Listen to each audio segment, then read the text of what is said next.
Well, I'm happy to have all of you back. It's it's been a week. It's been a long week. It's I'm been gonna, a I'm gonna fucking it's week. been a fucking week.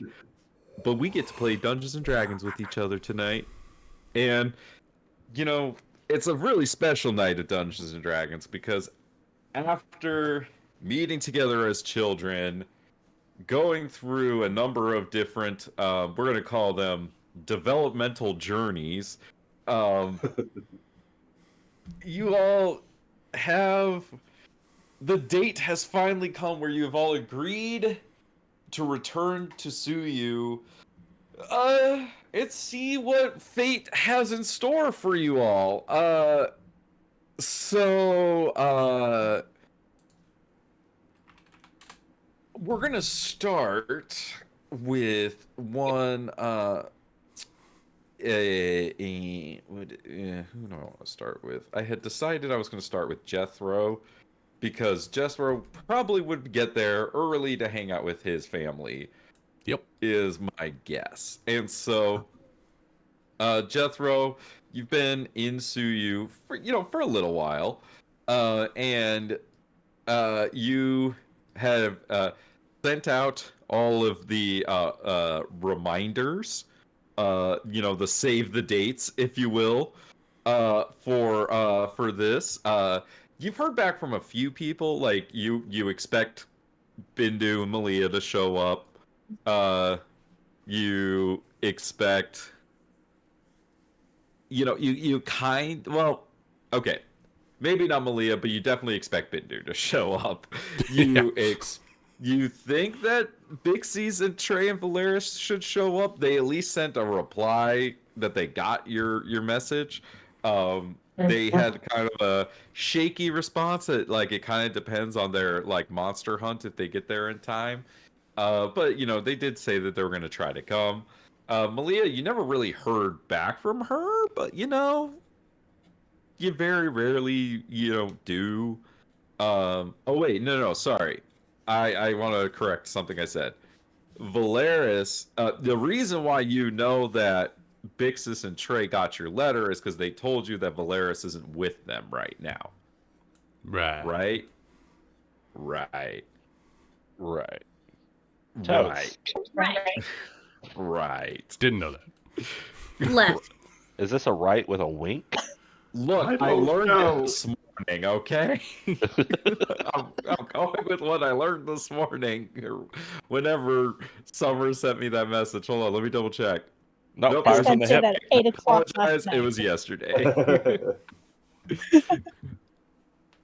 um, and so Jethro, let me just remind everyone quick. So Suyu, City in the Clouds, we're gonna be going up there. It's been what, 20 years since y'all have been here, most of you. Mm-hmm. And so it's kind of a return to a simpler time. And we enter into a one of the city bars with Jethro. You're just kind of sitting at the table, waiting for everyone to show up. What's Jethro looking like in this moment as he's sitting waiting for his friends? Oh, yeah. So he's got his wheelchair. I'm gonna say he popped out of his wheelchair to sit at the bench to be more comfortable. So he's got his wheelchair pulled behind him. He's sitting there with a pack of cigarettes sitting on the table next to a large tome and a deceptively warm, cold cup of tea. And he's sitting there just furiously smoking while doing some literary research in the din of the tavern there.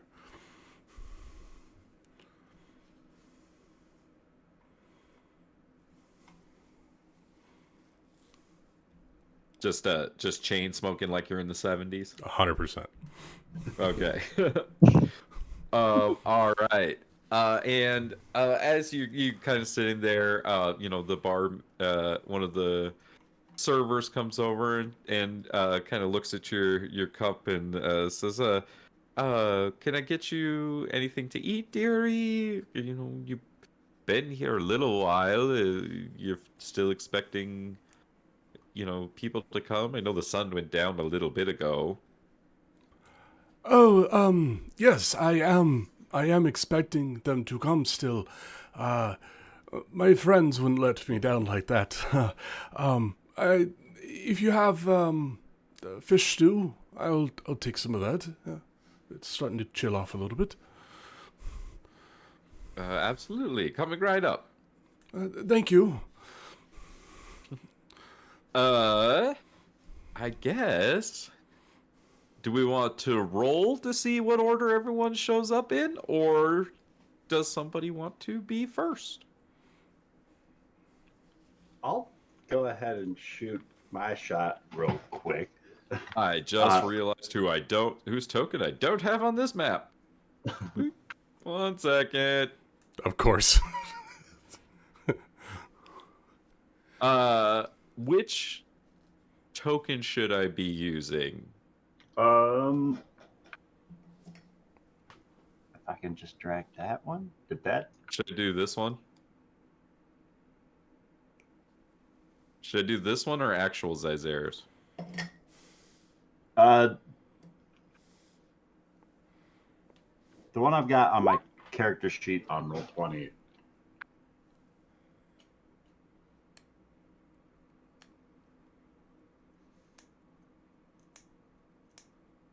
Well, that's a different picture altogether, Ryan. That was the first one I had. Oh, God. Well, now I have to do this shit. Well, a masked individual. He's in the midst of like a knife juggling act on the stage. He's been doing fire twirling earlier in the afternoon, knife juggling now. Not a whole lot of banter, and it's just kind of fallen into the background amongst as the night has started to drag on. He's just kind of become a bit of a sideshow, but he's made a note that Jethro is over there at the table, and he doesn't want to be the first one to introduce himself, but he's keeping a keen eye, and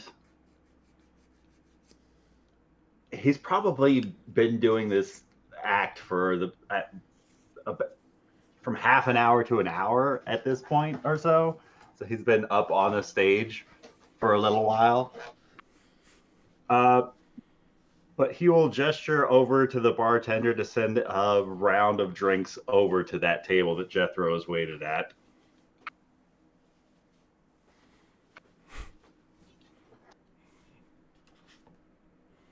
Ooh, motif. Remind me, he didn't wear a mask as a kid, did he? No. No, he was a little blonde one. Okay, never mind. Happy little dude.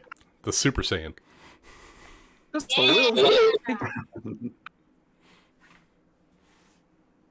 Just a little guy, a little dude. Because like no one's seen each other in so long, so I'm just kind of curious if we will recognize each other or not. Well, if Zyzeris is not going to be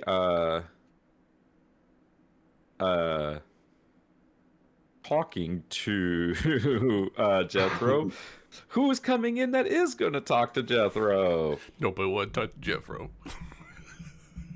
I It's assume because you don't have your cute little kid voice anymore.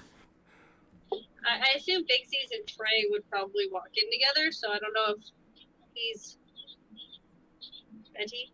Yeah. I'm ready. Yeah, no, I'm good. Oh, I'm still the wrong name at the bottom of this. I was like, oh no. Hold on. So is Jeremy. Where am I at? Oh, no. All right, Ryan. Now it should be working. Perfect. Thank you. That's why I was confused because I looked down. I was like, wait a second. I don't even see him. He's still Jean Baptiste. Okay.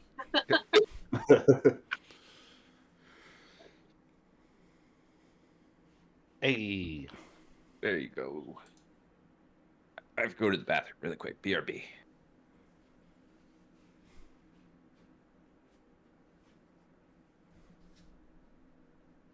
Oh, thank God. Finally found a damn tavern. I'm thirsty. The steps are miserable. Yeah, no, I don't think there's ever going to be a day where those steps don't get old. Immediately, the first time I step on the first step, I don't even want to. We've been through a lot, but those steps are still the worst thing, probably. Well, I wonder how Jethro got up here.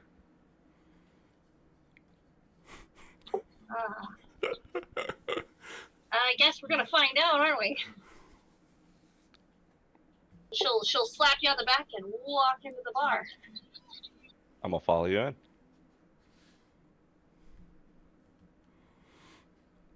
And wait for the DM because we can't drink by ourselves. I mean, we can, but like. I mean, you could. We could try. You walk into the bar. It's fairly busy. Like it's a large tavern. Like there's a upper kind of story here with the lower kind of floor area here. Number of bartenders behind the bar and a familiar-ish face. Sitting at the well, actually no, I'm gonna say it's not familiar because you guys haven't seen Jethro since you were children. So, yeah, you walk into the bar. Yeah, no one knows each other because it's been so long. That's what makes it great. You just know that you're meeting each other here. I will add a little flavor to Jethro. As he's putting out one cigarette, he will pick up and idly fiddle with an amethyst crystal, a rather large one, and he'll occasionally use it to like you take a pencil and like follow along the words in a book, and he'll just be tracing it and fiddling it, and then he'll put it down and then light up another cigarette. Big C's is going to go in and straight to the bartender and order 2 large mugs of ale. Yeah, but what are you gonna drink? Wait, what'd you say? What are you gonna drink if you only get 2? Look here, Trey, okay? We're not starting this again. We already talked about this before we got here. We're gonna pace ourselves, okay? Yeah, 2's an easy start. Yeah, 1 for you, 1 for me. Now sit your ass down. Wait for everyone else to come in. Ah, I gotta go see Jethro. He's not even see it. Bartender hands you a couple drinks and says, "What brings you in?" A family reunion. She'll cheer, like she'll like hold the beer up and like walk away. Oh, you must be Master Jethro's friends. He's just up the way. Master Jethro, look at Master that. She's gonna Jethro. elbow Trey. What was that? Master Jethro. Look at him making a name for himself. Master Jethro. I'm a mosey up to Master Jethro. Yeah, so you just walk up these stairs right here, and you see up to the kind of upper landing where Jethro is sitting with his cigarettes and books. And are you wearing the traditional white wizard's robes? Oh yeah. He's got like And a white doctor's coat on with like Yeah, a black you see suit him underneath. wearing, robes of the white wizards. So dang, Master Jethro it is, isn't it? She'll kind of slowly clamber her way up these steps and kind of look at the steps and then kind of realizing the thing that Trey mentioned earlier, like how did he get all the way the fuck up here? And she'll plop herself. She'll sit right next to him and she'll put her arm around him for a second and then plop down next to him. Trey, So I would have got you a drink, but you ain't were here yet.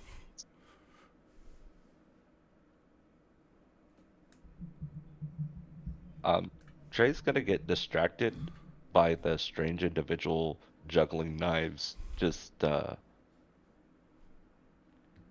I do a insight check? Perception On check? what are you trying to infer? Or If insight? this is just a common juggler or a danger.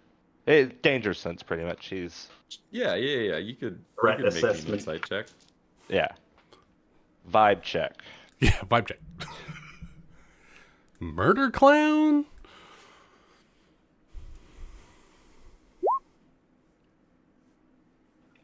I mean, I would.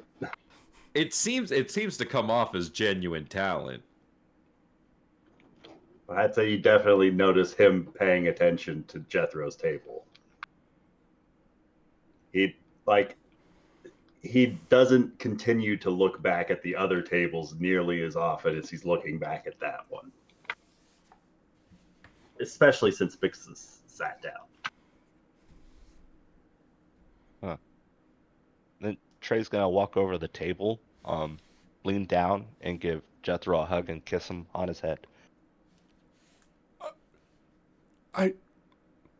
Hello, Draven. Oh, and Bixes. It is so good to see you both. Yeah, same to you, Master Jethro. Well, I asked them not to say that. Look at you making a big old name for yourself. I I tip well, that's all.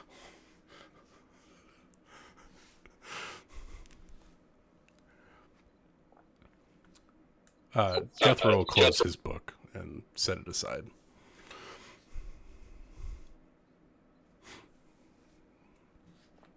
Jethro, do you know who that guy is? Up on the stage. He's been staring at you for a while now. Oh, there was someone staring at me. Ah, him. I'm gonna point out Cyzaris. Jethro looked to the person on stage. Oh, I didn't there's- know that they were there. There's just this empty porcelain mask staring back at you, tossing knives up into the air repeatedly, doing the occasional twirl and spin and making a show of it on the stage, but not losing eye contact with you. Trey, I know we've been doing a lot of things, but I think we should be safe here. We really don't have to be looking out for monsters among us. Yes, don't worry. I'll be here to protect you. I mean, you and I both know people are the scariest monsters. Yeah. And she's gonna take a big old swig. I hope that your journeys were safe. Enough. The usual. That's good. That's good to hear. Anybody else show up yet? No, you two are the first from our little band of miscreants. Well, Who wants to show up next?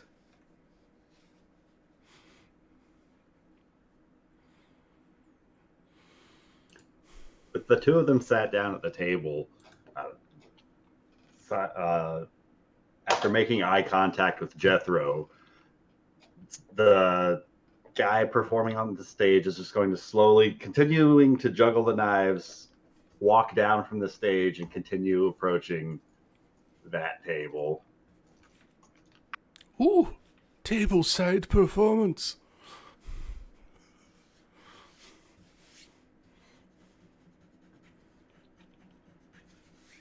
Well, hello there, everyone. Evening, mate. Fancy trick.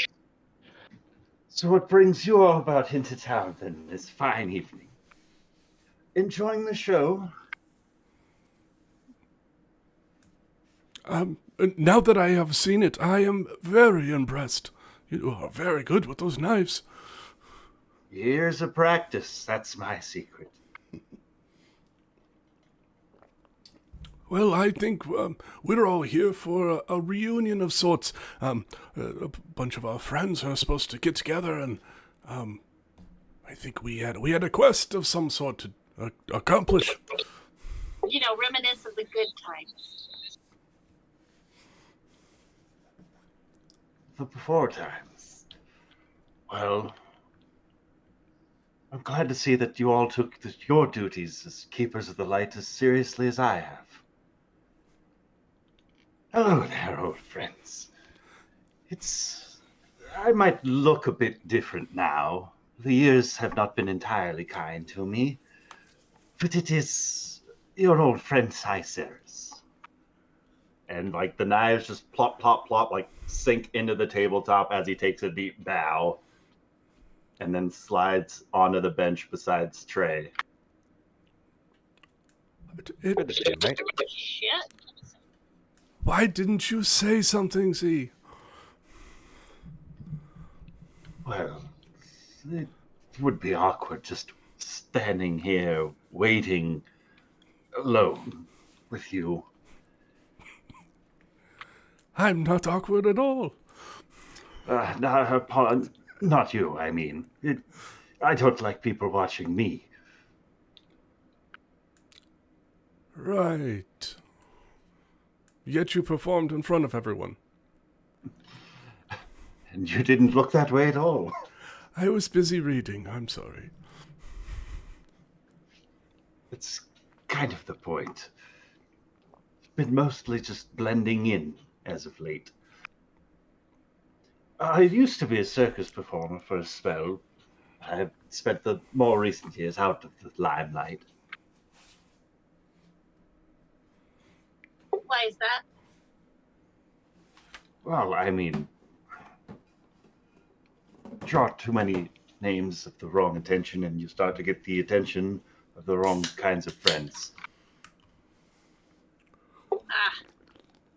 So that explains the mask then. There's a whole lot of people out there willing to take advantage of anyone's abilities. I could cheers to that. I Yes, can see, cheers I to don't not mind. being taken advantage of. That's a good thing to cheers to.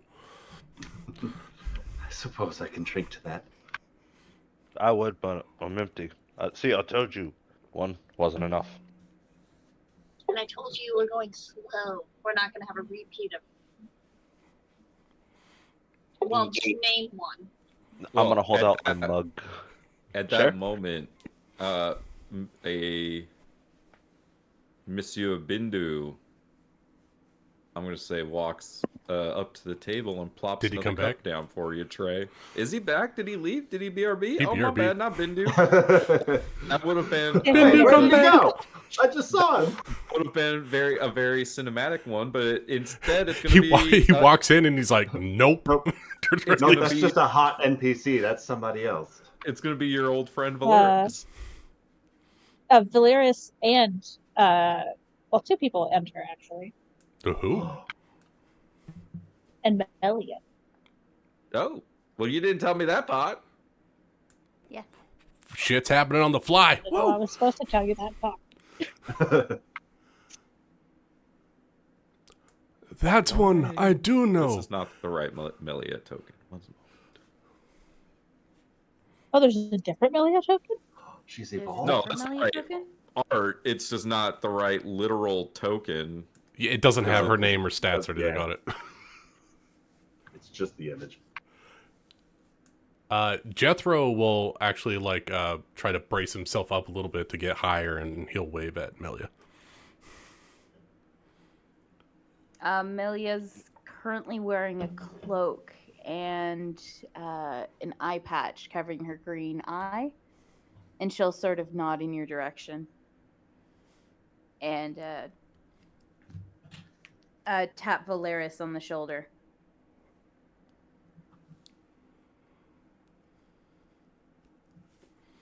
Right then, see, it's not that bad. Then we'll just go and we'll say hi and we'll do the thing and then you can go, right? That's what you want? Fine, okay. I just don't like being in cities anymore. At least there are more people, You're you gonna have know. to that speak we- up just a little bit. It's a little loud. Oh, right. I just don't like being in cities anymore. I'm just happy that at least there's more people that we know. Can you hear me? Yes, Yep. well, what is it? Yes. Well, what is it they say? What doesn't kill you makes you stronger? You're going to be stronger after this. Get over it. Whatever. I'd rather not be killed, thank you. Or be near to dying.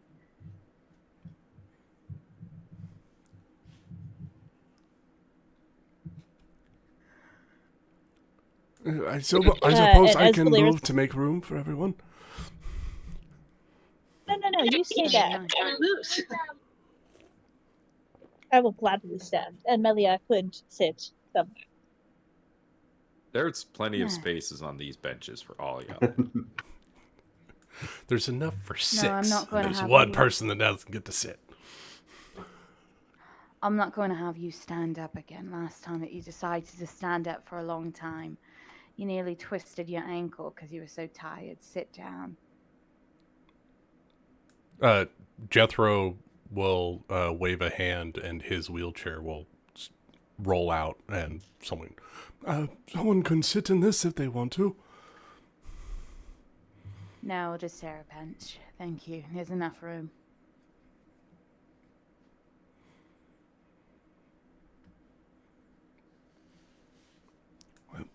It's so good to see you again, Valeris. I assume you haven't been getting my letters. No, sorry, I haven't. I've been living a bit more of a nomadic lifestyle as of late. That's good. All is well, I suppose.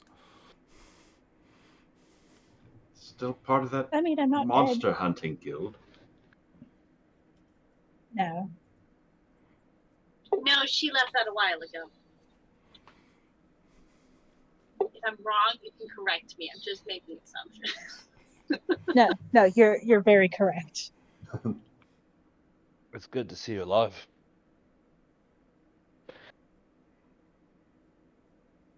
Well, it was either me being alive or, I go back home, I kill my sister, then I'm in jail for the rest of my life.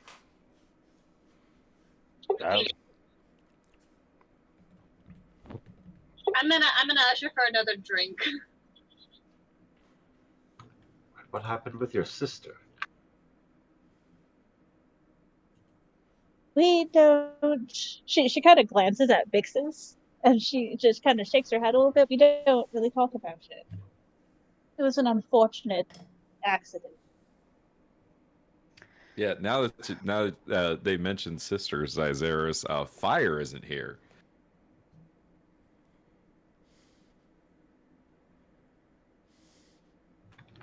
Is she still a part of the Monster Hunters Guild? Your sister? Or did she leave as well? She's Well, as Valeris stated, there was an unfortunate accident. These things can't be known. It's just it's not like there was information given to anyone that could have prevented such things. But it's all in the past. I'm glad we're all together. This is good. And she'll raise her empty glass towards you, Valeris, and then just set it back down. She's trying really hard. She knows it was your sister, not you.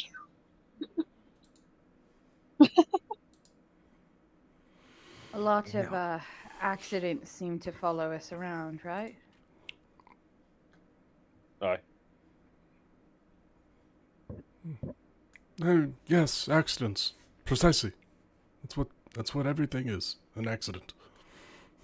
Mm-hmm. Seemingly everywhere we extend. It's just life.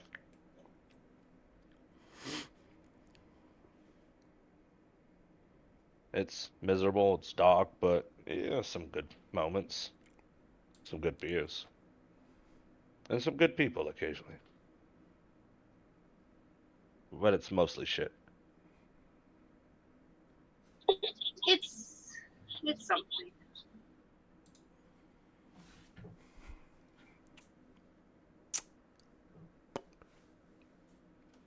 If it was those crystals that ruined our lives. It's rocks, mate. I think it was poor decisions.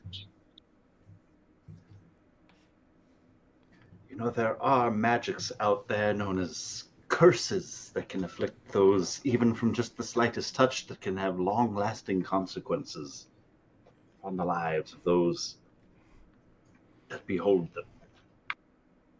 I believe in curses. Oh, curses are very real.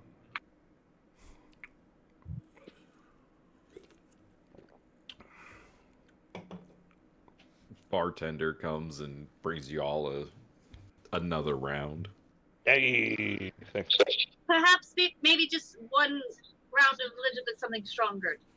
Also, A quick question. Suppose barkeep, whatever. Who's paying for this? Put it on my tab. Okay. Would you like to split it with Master Jethro's tab? Are you asking?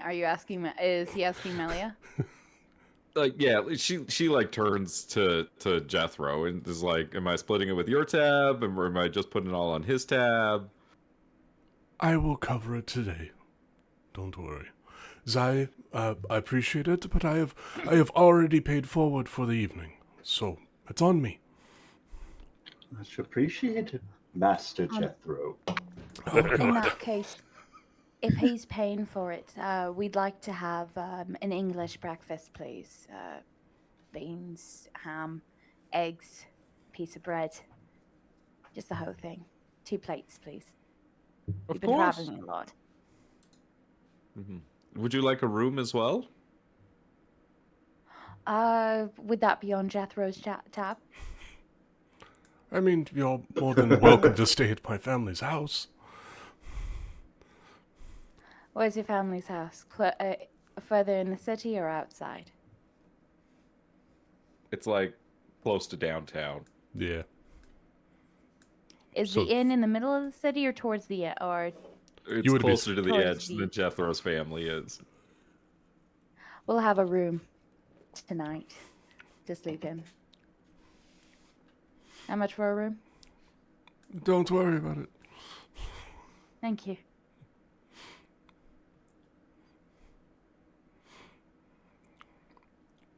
Okay. Round of something stronger, some breakfast, and a room. I will have those drinks and food for you, and I'll bring you a key. Oh, how many drinks you're bringing? Can you bring like double that amount?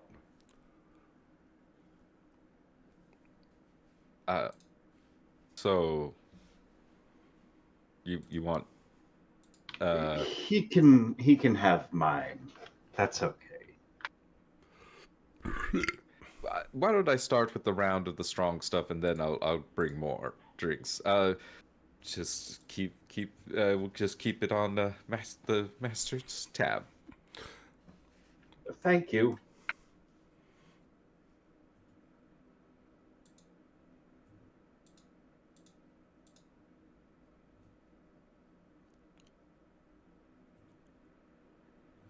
She goes about her business. Is Bindu back? Bindu, come back. You can blame it all on me. The couch has claimed him again. He must have fallen asleep. No. Well, Bindu will arrive at some point. I'm sure he's busy studying at the library.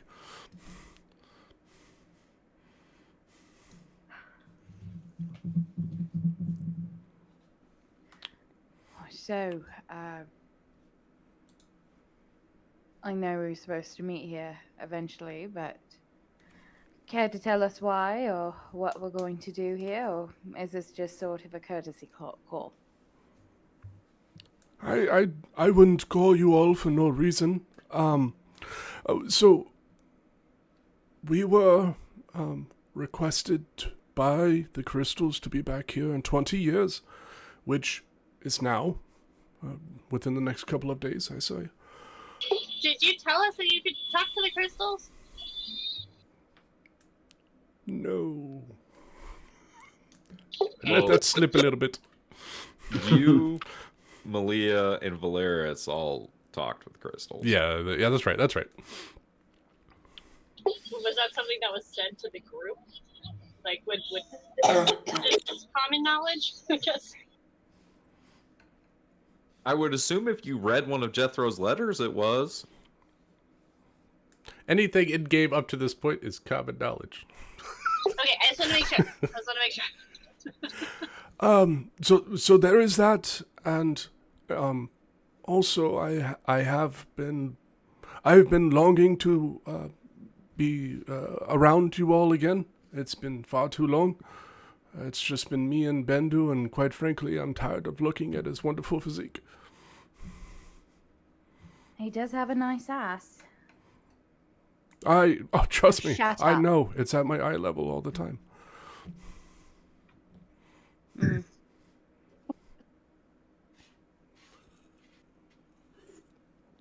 Speaking of him, where is he? I don't know. Follow. Well, the last letter I mailed to him.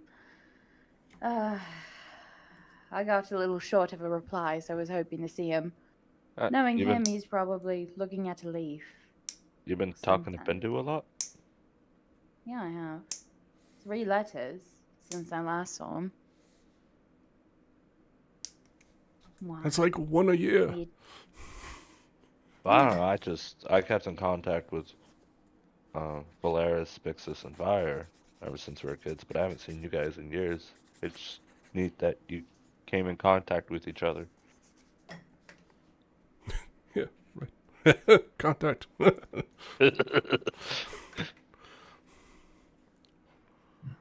Why are you jealous, Trey? Am I the one who got away a long time ago? Or you just missed out on my wonderful banter? No, you're not the one that got away. And then Yes, of course. Trey's gonna get sullen and start drinking.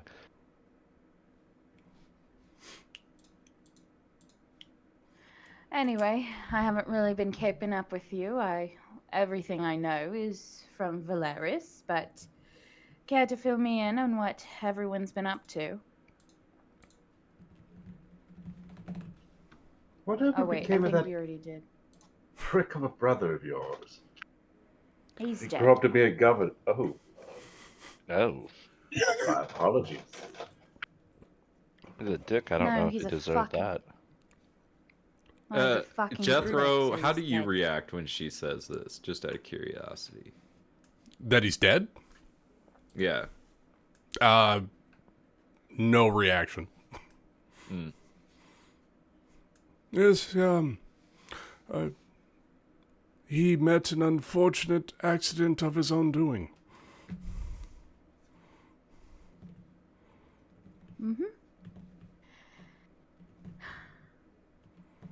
And it hasn't affected me at all. Me either. I mean, we'll just continue on forward. I suppose. Anyway, Sorry for bringing it up. why? Doesn't affect me. Only thing that sucked was his funeral. Everything else he does, he's pretty stupid. Wherever he is right now, I truly hope he's having a horrible time. Because he Cheers always to drags everything along with him, no matter what. And it's usually me. that. Sometimes the dead deserve it. Truthfully, they do. Truthfully, they do. Yep.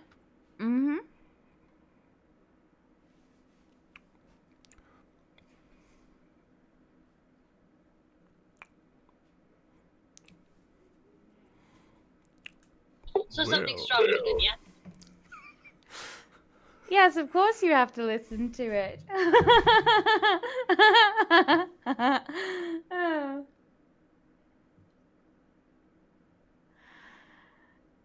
Anyway, this is a lively banter, isn't it? You know, just making sure that we're all having fun.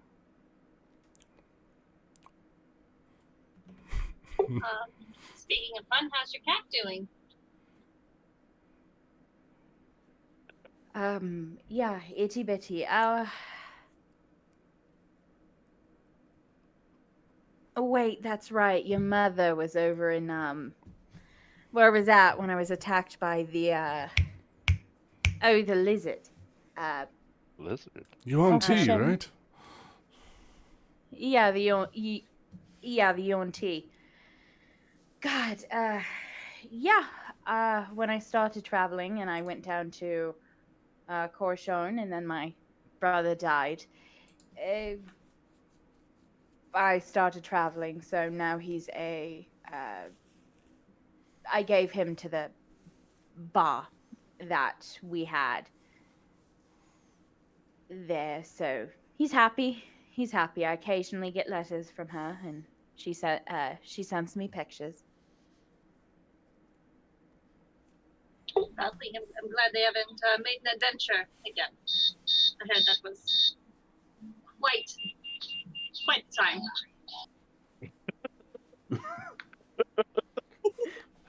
Pixies has just entered the Matrix. I was good until the boings. Of course.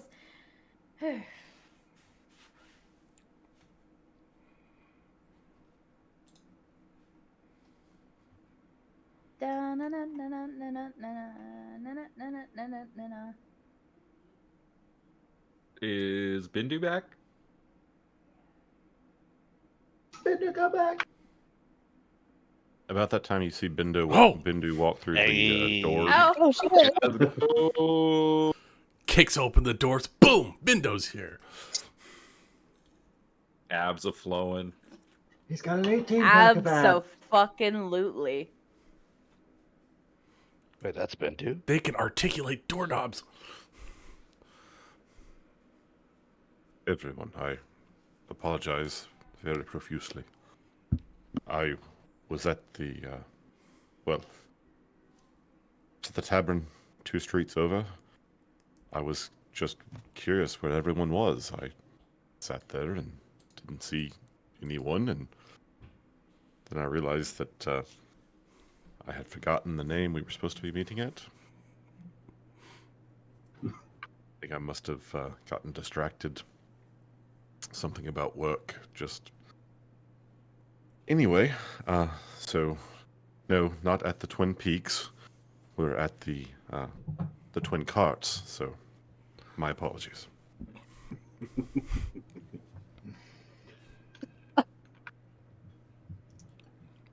Glad that you could make it then, old friend. And he goes around and he wants everybody to like stand up. He's going to give everyone like a hug and do the European like kiss on the cheek thing, you know. So he just goes around the table doing that.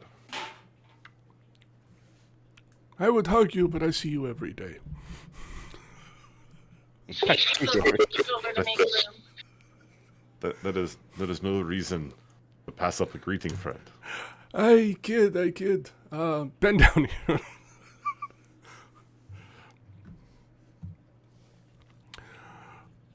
So, the mood has been brightened. Let's move forward with a better attitude, everyone. That's what the stronger drinks are for. I learned And something from they Trey. arrive at the same time that Bindu does. Oh, thank God. Everyone has got a shot in their hand. To a reunion. She'll hold up the shot glass. May it be pleasant and short. I hold up my teacup. Cheers. Let it not be short, and let us have a great, fun time together. That's Or what maybe the The answers end we of were looking for. shitty luck. I'm not convinced anyone here knows how to give a toast. And No. he holds the glass up and says, Yes, Bendu, speak. to friends past and present, to adventures yet to be had and long forgotten. May your lives be set upon the path of your choosing. And then he clinks glasses. Cheers Cheers. to that. Cheers.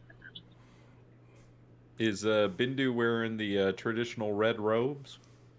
He is. He cut out like a hole to show off his abs. You know. Of course, naturally. Well, Oh, I is think she- Have his you ever coat worn- is just a crop top, right? It's just the top, and then he's got long tails at the back. Oh. He's still being more of of a desert person. The robes flow over the shoulders, but they don't like he doesn't have them crossed and belted. So it's almost Mine's more like open, a too. cloak. So the abs are very, very present. This is the open shirt look. I like it. Yeah.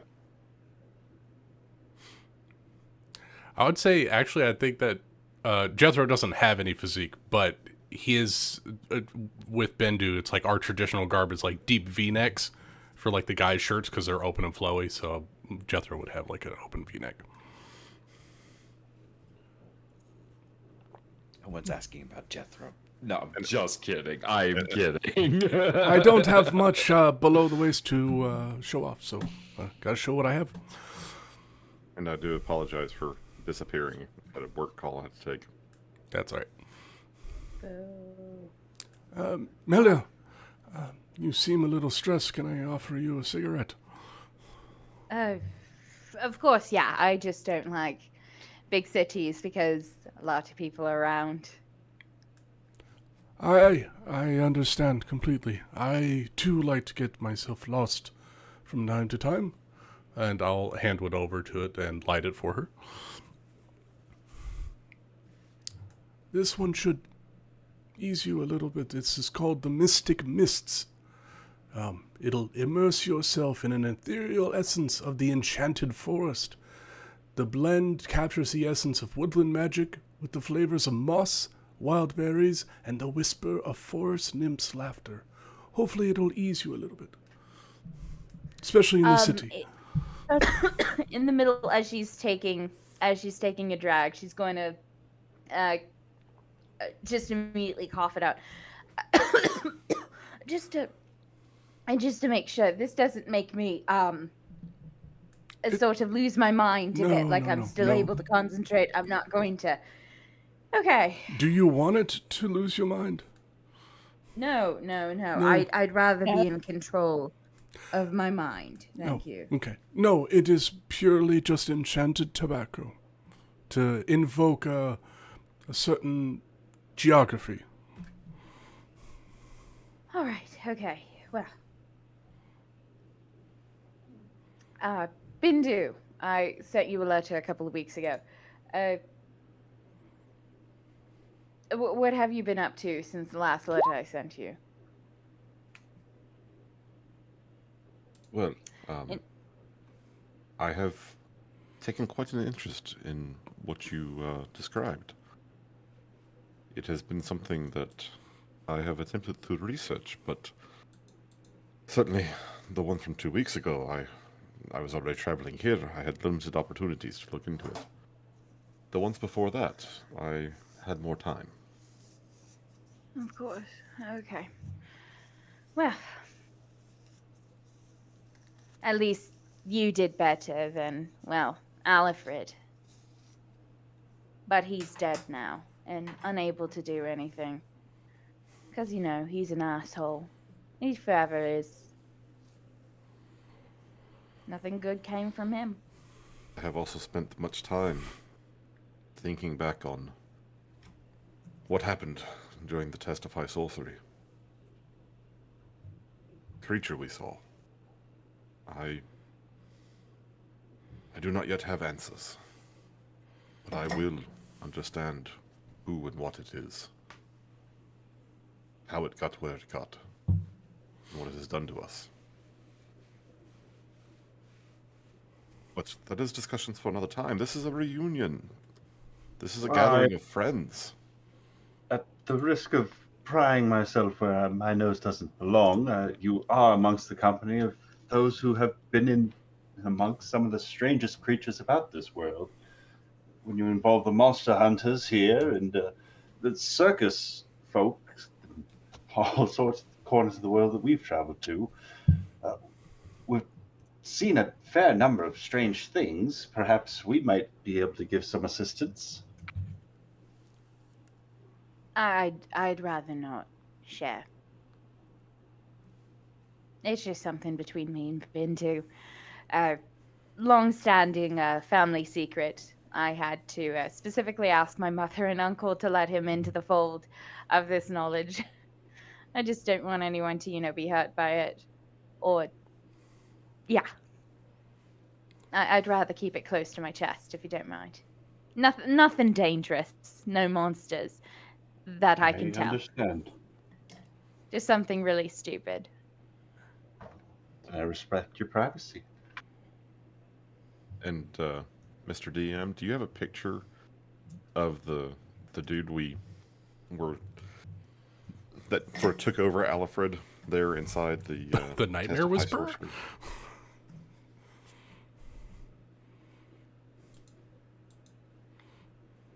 I thought that's who you saw in your vision after we both sort of bamfed out of the test. Was this the picture I used? Let me double check which one I used first. I think it was the creepy one, wasn't it? Oh, right, the one that came out of the portal, right? Yeah, that's the one you're I'm talking about. Okay, yeah. Future me said it was... Oh, okay, no. Tiefling guy. Yeah, that's the one I'm trying to figure out. Because I don't really, other than what we've talked about post-test, I don't really know anything about your Nightmare Whisperer. I never saw that one or anything. So I will ask them, because I don't think, and Amelia can tell me if I'm getting off base here, but I don't think this creature is part of the family secret. No, it's not. Yeah. So, as monster hunters, perhaps you have seen or heard of this creature. When those of us who took the test of high sorcery stepped through the portal, we appeared in a marketplace. A most strange location. It was covered in one vast illusion. The inhabitants, the shopkeepers, the people in the streets, all seemed to be, well, demons or other unnatural creatures of desire or rage or other dark and unwelcome emotions. But one creature above all stood out. There was, well, I don't know of any other way to put it than a demon. Red of skin, tall, powerful, horns, glowing yellow eyes, sharp, pointed ears, and he sort of erupted onto the scene, and it was nearly impossible to resist his influence. And in fact, I, to this day, do not know how Jethro and I managed to get out. But the rest, they were attempting to resist him, and some were overcome. Does this creature sound familiar to you? Would I be able to do a survival check to see if I'd rather survival based on my past? I mean, from his description, it's nothing natural. Well, yeah, but I also feel like I guess it might have to be history, but like in all of our texts and stuff, there was some sort of creature we've ever come across. Yes. History or religion?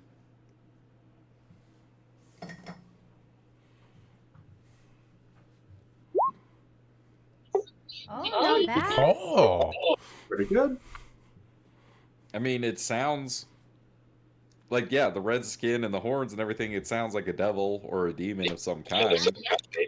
That's There are a lot of them. It could be any of them. Would sound like, yeah, I mean, you sound kind of like you know already.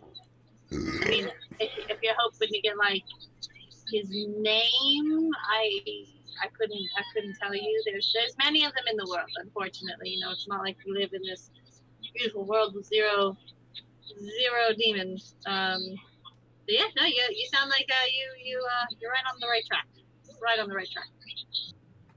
Of course, I understand that there are many demons out there. The only reason I suspected that any might be able to help with this is this did not seem to be your run-of-the-mill demon. This is not some lowly servant of the Nine Hells. This creature had power, and he spoke as though he had been trapped and was being released.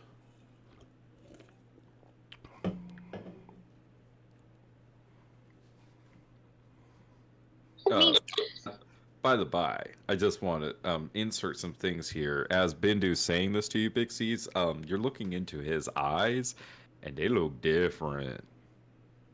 I don't know if you did you mention that part when you were talking, Ben? They're so Absolutely dreamy. not. Absolutely not. Oh, totally. They're I very do dreamy. want to remind everyone that Bindu's eyes are not normal eyes. He also has a streak of white going through his beard all the way through his hair. Some shit has happened to Bindu. Just Are wanted to there throw any- that out there as far as physical appearances of some things that have changed for a few of you. Were there any proctors overseeing the examination? Did they have anything to say about it? And Nick, I'm going to assume, because there has been time past. I do not recall how many years. Has it been 5, 6, 3 7 years, right? It's up to you guys. How old were you when you took your test? Well, at least for me, Jethro, Amelia, it's all going to be the same amount of time that has passed. The three of you are going to have to figure out how much time has passed. 4?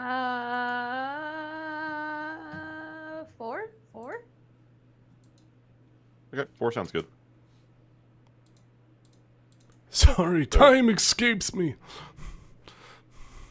So we'll say it's been about 4 years since we took the test. And I have clearly followed up. I have been doing some investigation. And, if I need to make rolls, checks, whatever.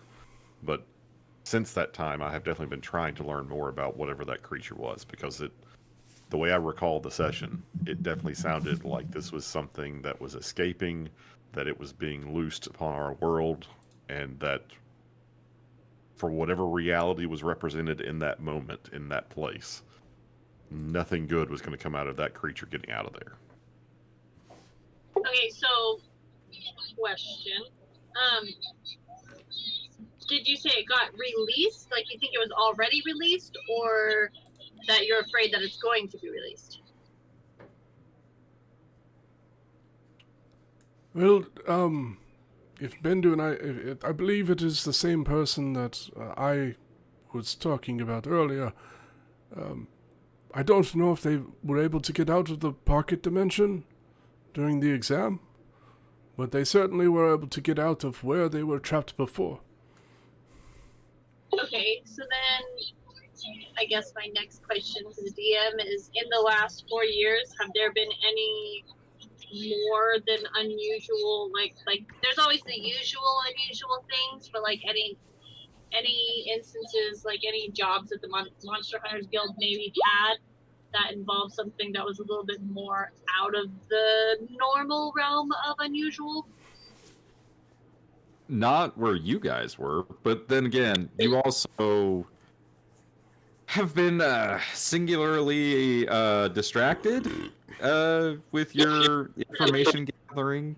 That's Yeah. fair. I just didn't know if if there was like a moment or something that was like, oh, this one was clearly a very odd occurring instance, and that might hide. But no, we're good. I didn't think so. Nothing in particular. Yeah.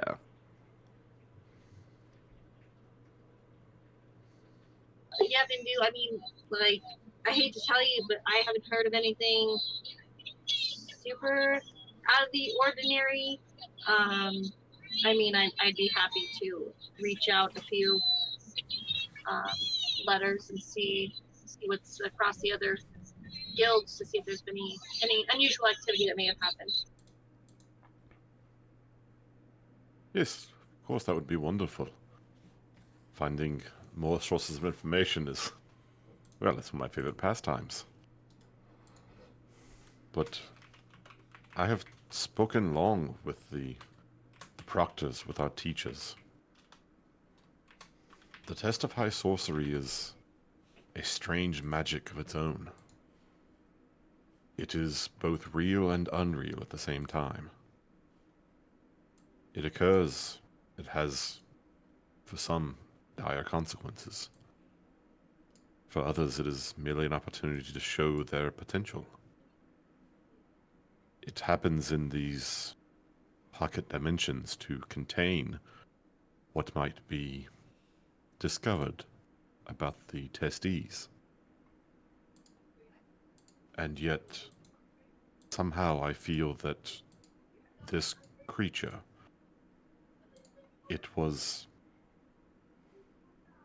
I do not believe it was meant to be there. I do not believe it was part of the plan of the college. And if it has not escaped from that place yet, I most assuredly fear that it will.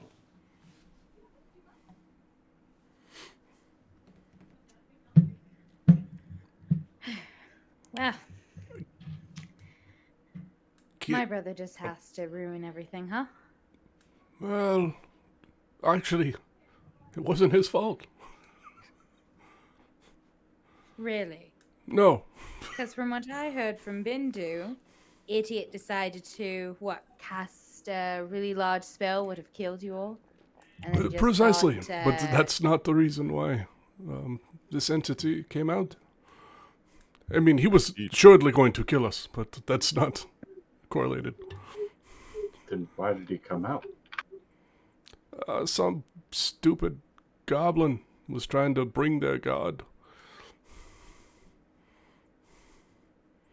Oh, I forgot that part. Whoops. It was Jeremy's fault. It is... Jeremy. I didn't know. I wanted to bring in a fire Ifrit, not that thing. Mm-hmm. It is just as true to say that it is the fault of the colleges themselves. I have spoken to them, or at least to my teacher, about why they would grant such young, apprentices, those who are testing to be full members of the college, with such a powerful artifact during so stressful a time. They firmly What'd they believe say? that access to that kind of power in situations that are unpredictable is the best way to expose the true nature of a person. If someone fears for their life, or their position, or their status, will they reach out and make use of power beyond their kin? Hence why they do it in a pocket dimension. If they do, the damage is contained. But still the risks. There is wisdom in what they do, but there is danger as well. And yet I am coming to see that that is one of the lessons they seek to teach.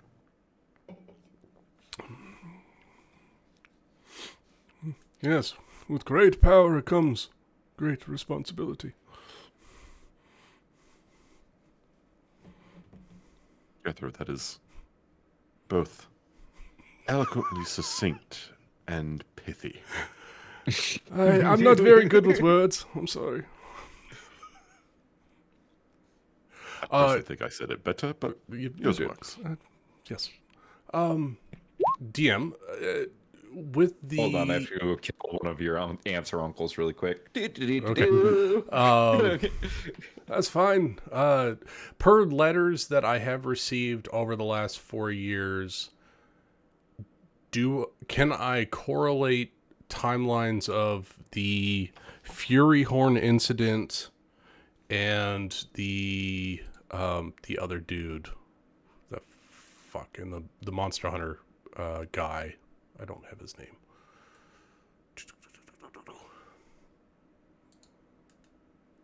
Eberman. Oh no, those guys don't know each other. They're No. I just want to see if there is like a rise in beast folk like movements with the time of the test. I just want to see if the timelines correlate. Yeah, I use time. I don't think you'd have enough information to like for Jethro to be like, yes, I could conclusively say like I feel like you'd be like it's here. It would be anecdotal at the most. Like Yeah. you're just like there's no hard data showing that there's been an increase. It's also you got to remember communication is not fantastic between these areas right now. It takes a long time to get between these places, and does no one date their even letters when they send them? Well, I mean, even like sure, there might be like you guys got to remember there are wild animal attacks and wildling attacks and barbarians and and warlords and goblins and dragons and warlords and there are vagabonds and all sorts of people outside of the cities. Like anywhere that's outside one of the major places of cities is not exactly a safe place. Right.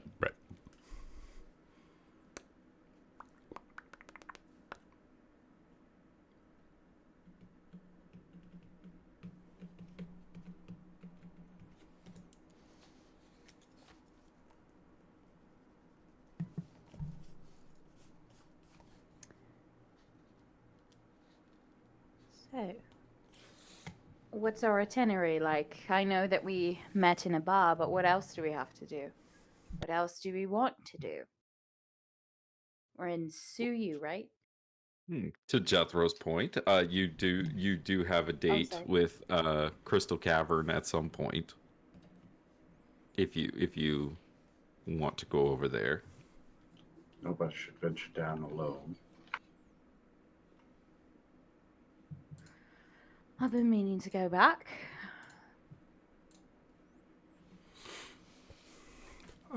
Other than doing that, I've got some like investigations to do. Maybe something might pop up per what Bendu was talking about. Maybe we can get a lead on this individual, and that's something that I think we should pursue. It seems very important to keep tabs on a powerful devil-like entity. I'm up for it. It does sound quite important. I would very much like to offer my help any which way I can. While we're all sitting at the table, Bendu wants to use his eyes ability to detect magic and just look over everyone. Oh, Everyone lights up. Jethro's wheelchair, as well as his shield. Which I assume I'm used to Bixie's at this point. Yeah. Bixie's staff, Malia's cloak. Valeris has something in her pocket. You're not sure what it is. Zyzeris has a magical longsword. And the mask that he's concealing his face with is also magical. And Trey's I think got that's a- everything. He's got a magical Trey's got personality. Well, Trey has a magical pendant around, or It's around my where neck. do you? It's around your neck. Okay, But I was it's gonna say, where do you underneath keep my it? armor. Okay, there's Underneath something my- magical that Trey's wearing around his neck underneath his armor. And as for the rest of the bar, nothing crazy, Almost no magic. nothing. No. Compared to the 7 people sitting at this table, Bindu, It's like the I spotlight just is on us. assumed, but and like I think of all as far as power goes, Bixie's is holding a staff of ancient power. The other magical items are powerful, but they're not as powerful as Bixie's is currently. Hers is the one do that you- displays the most outward power. Is guess what I'm trying to say. Do you mind describing all of the magical items for the audience who might not know what they're called? Yeah, so for the magical eyes of the seventh sanctum that Bindu is currently rocking, Eyes of the Seven. Okay. we've got Bixie's is rocking Azusa, branch of the great tree. That's a good boy. Jethro is rocking his magical shield from when he was a child. It's actually his shield, his literal shield from when he was a child. You can't steal my you rec- wheelchair.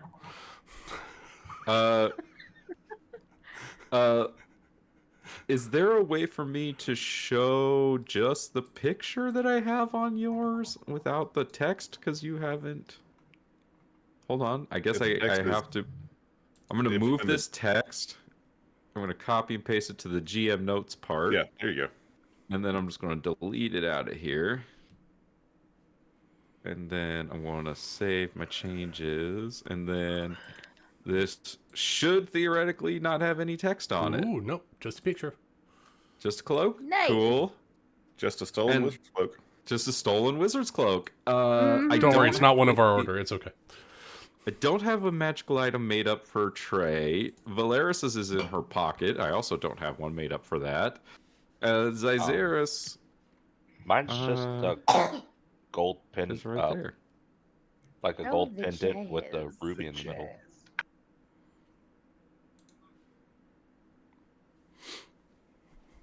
But for the folks at home, those are the various magical items acquired during some prologue stories.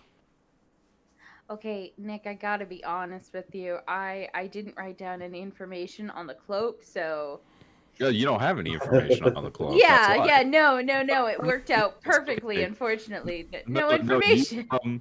You slept with a wizard and you Yeah. stole this cloak as you were slipping out the window. That's Yes, what you know about it.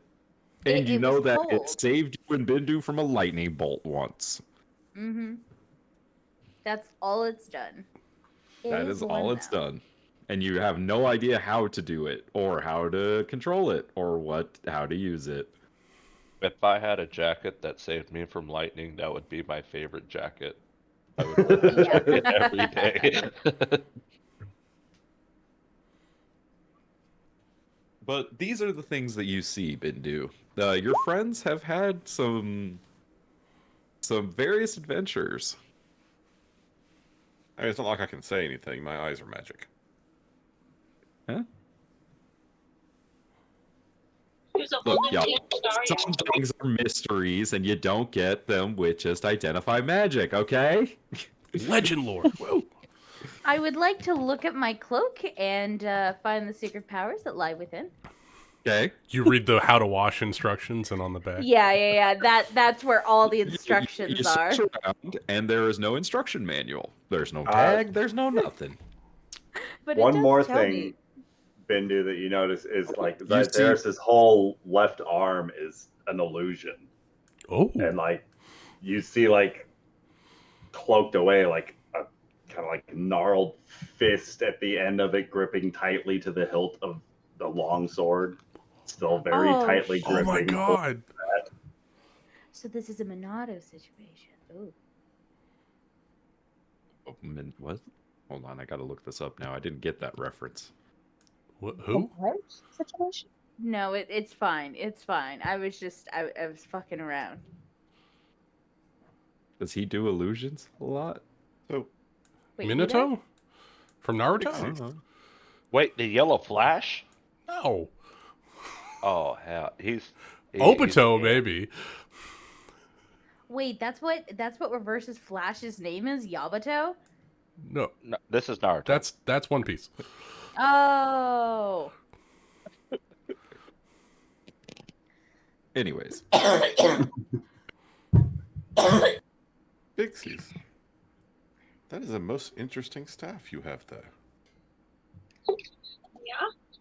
Yeah, I'd say so.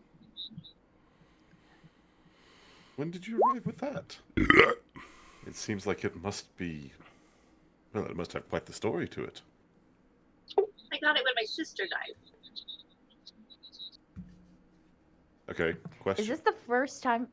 Did Bindu know that your sister had died? Is this the first time that we've heard that your sister died? Big C's wouldn't have really like reached out to you guys. She's really been close with Trey, and I know Trey has kind of kept Jethro involved, so it's kind of up to if Lucas had Jethro tell you guys. But Big C's wouldn't have reached out to tell you guys that. Yeah, No, I don't our spread that kind of connection news. hub on Facebook, so... Yeah, and when you saw Big C's mom, she didn't say anything like that. My aunts didn't say nothing either. So this is the first time. Oh, Pixies, I am so sorry. I had no idea. When? How long? It was. It's been a while. No need to bring it up now. You know, it's in the past. It's done with. And as you're saying that, you can see that Bindu has like tears welling up in his eyes. It's just like of course, I will respect your wishes, but I deeply, deeply wish that I could have been there for you. She just kind of nods, and you can tell, like, it's not a subject she can easily discuss. She's still with me in spirit. And she'll nod and then take a drink. And Bindu can't help but glance over at Melia when she says that. Amelia said BRB. At the worst fucking time. She wouldn't have said anything anyway. Of course not.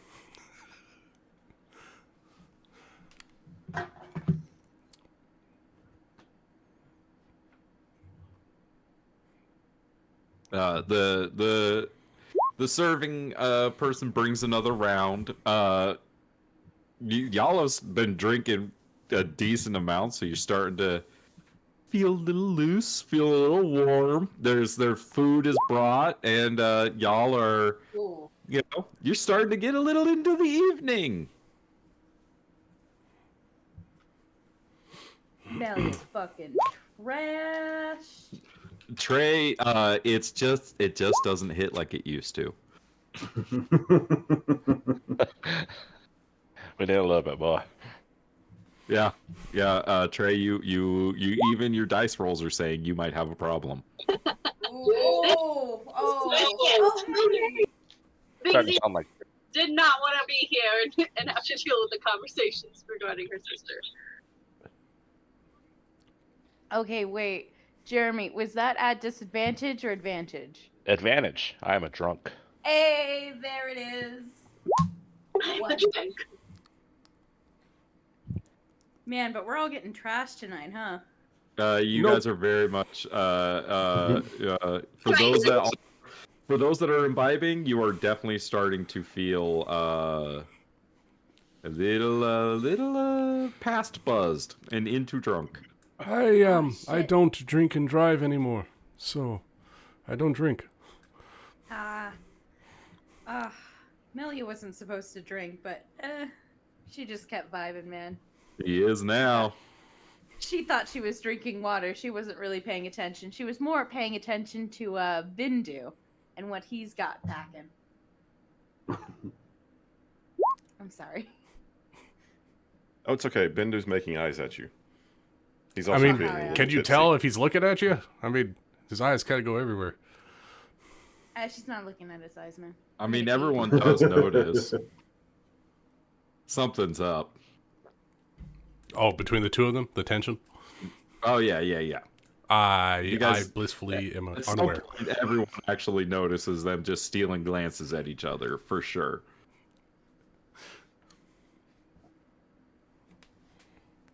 Cyzeris will lean closer to Trey and kind of whisper, "So what's the deal? Did they like break up recently or something?"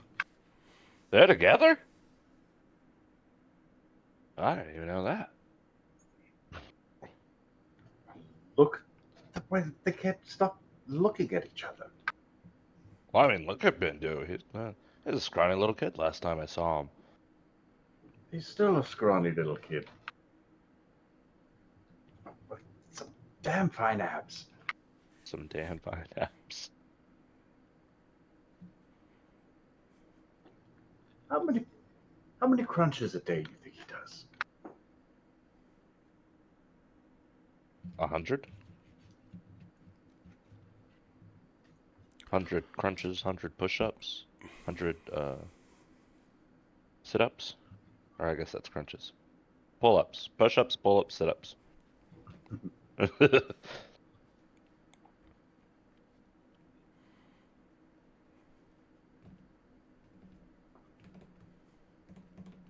You don't have to wear that mask around us. It's as much for your sake as it is for mine. Whatever There's floats your obvious, boat. there's obvious discomfort when I'm without it, and it's easier just to wear it and bear the false smile, if you will, as he kind of points at the painted smile on the mask.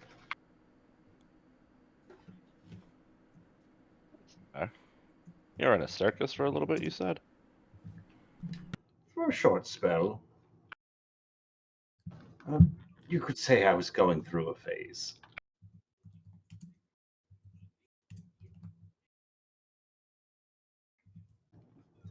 That sounds fun. I had just recently been kicked out from my folks' place. And, well, in the midst of a robbery gone spotted, they caught me red-handed trying to steal some of their wares and offered to take me in, allowed me to follow them. I learned the ropes, befriended a few of them, wound up fitting in a lot better than I ever expected there.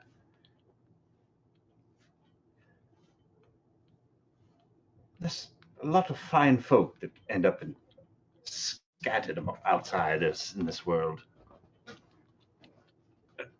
Truthfully, it's what made me think about perhaps coming back after all these years. See what you rapscallions turned yourselves into with all this time. See if you refined yourselves like a fine wine or simply spoiled yourselves with what you were given. What do you think, Trey? What have you become of yourself? I don't know. I really don't think about myself much. Just my goals and meeting the ends. Me, I'm just here, I guess, to enjoy it. Trey, there's the one of the serving people is walking past, like, down here with a tray of drinks. If you want to try to swipe one off their tray. Yeah, I'm gonna just reach over, like, excuse me, sorry, hey, hold up, and like grab their shoulder and like pull them back a little bit and grab a beer. There you go. She just kind of gives you this like weird look, and she's like, "I'll add it to your tab then." Master Jethro's tab, thank you. How much is this tab going up so far? Woo, baby! You How guys far aren't are we there at? yet. You guys aren't there yet. We know it's gonna go higher. What's the most expensive item on this menu? What's the most expensive wine? We'll take Few 7 gold. bottles. Few gold.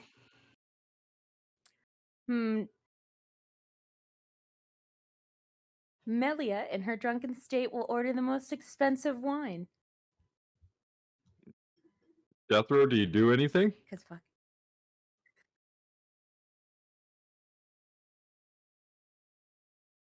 Oh, Jethro BRB. At the worst time.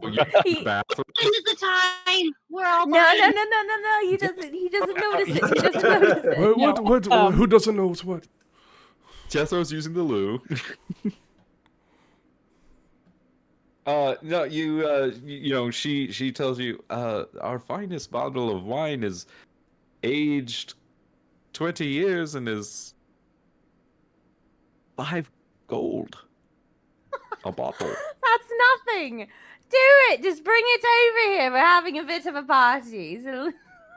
All right, Dia, what am I up to now? actually, I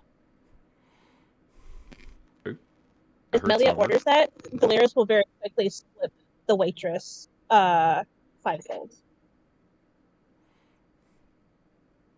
Well, you're only up to like 2 gold then, Jethro, with all of the drinks. Oh, come on. Woohoo!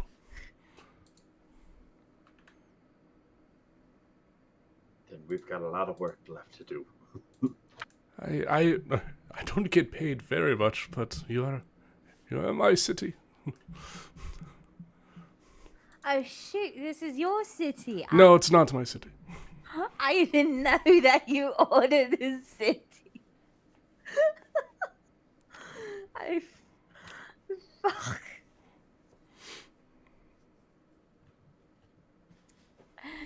Anyway, Valeris, you haven't been talking all night. God. How have you been doing all this time? Haven't been talking around like a little introvert that you are. What's going on with you? You know, I prefer. Well, considering that I've been traveling with you for the past insert amount of time here. 4 years after the 4 Oh, years 4 after years? the It's been- test. Yeah, so in between 4 years. Let's Yes, go with- 4 years. I think you know very well how I'm doing.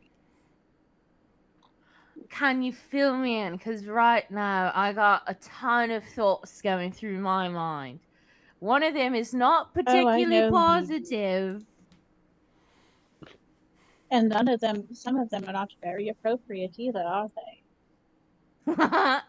No, especially not. And she'll wink at fuck his face. Bindu, yes. I mean, if that's what you're after. My favorite part is the snaps. That fucker.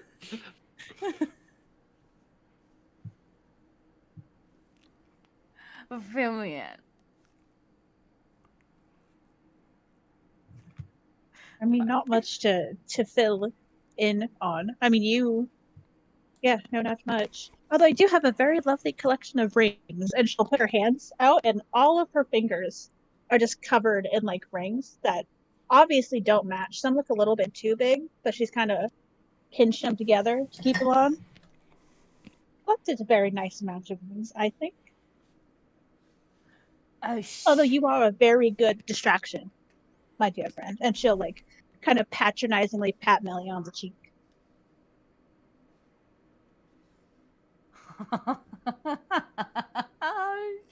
Stop it. Don't tell anyone that we break the law. The law is very important. I hope you all realize because it keeps the foundation together. How many drinks have I drinking today? Cause I'm not drinking, officer. I'm dancing.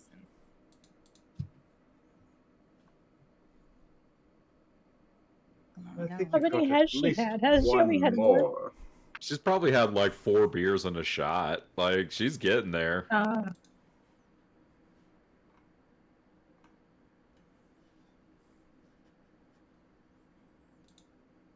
Well, is there any other conversations that you'd like to have over this expensive bottle of wine?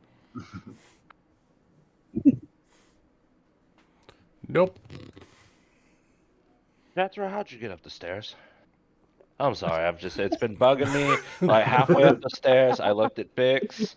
I asked her. She looked at me confused, and we've just been coming up with. If I was more quippy, I would come up with something. But my wheelchair has the ability to hover over small steps, so I can go over the stairs. You just floated up 10,000 stairs, or whatever that number is. Precisely. My legs are pristine and not tired at all. That's pretty cool, Jethro. I do miss the walk, though. But yes, it is pretty cool. What do you mean you missed the walk? I carried you up half up it last time you went. I missed the walk. I mean, that's fair. Well, specifically, I missed you carrying me up the stairs because it was fun. I can still carry you. Another time. Come on, it'll be fun. You're drunk. Don't drink and carry. That's a bad idea. I'm not as drunk as you think I am.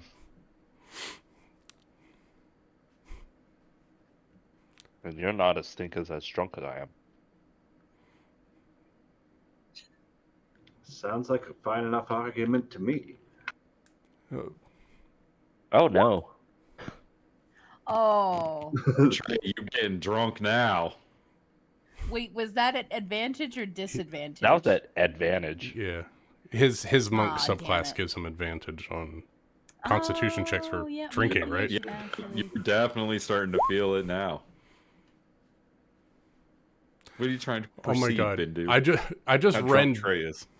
Trey looks drunk. Like actual drunk. I read your name as Bindu Bin Jazan Bin Hammered because everyone was drinking. I was like, Bin Hammered, nice. Bindu bin Jazan bin Hamad.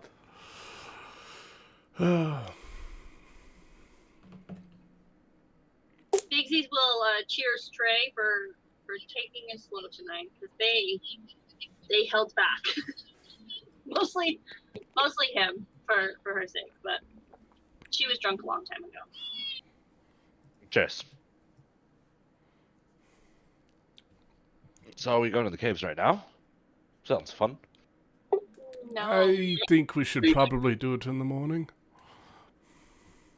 we make a bad mistake once. We probably should never do that again. I've made plenty of bad mistakes and I'm still here. Yes, we are all here in top form. Thank you, Traven. Where is everyone staying this evening? Jethro said with a wry smile, by the way. I'm going to be put upstairs after the performance for the evening. I was hoping to work out a little bit of compensation, less than the standard fare for the rooms. Did I miss a performance? We did. Nothing really too flashy, I promise you. Not like the circus acts of old. Circus acts? Wow, you have been busy, haven't you? A little bit here and a little bit there.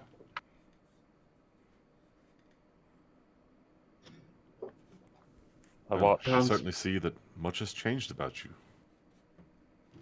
Certainly met a few odd folk along the way.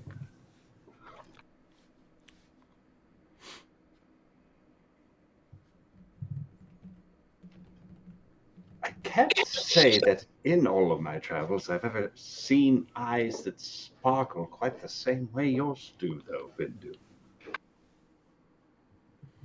Oh, Zaizeris. Jethro rolls his eyes. But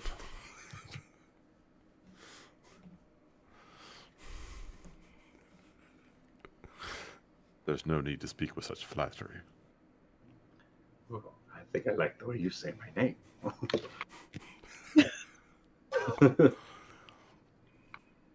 Is everyone just gonna flirt with Bindu? Is that Nope. just what this is? Is this just turned into a Bindu dating simulator? Hard Yes. nope from Jethro. I mean, if Jethro can look at Bindu's ass all day long and not feel anything, ship has sailed. 100%.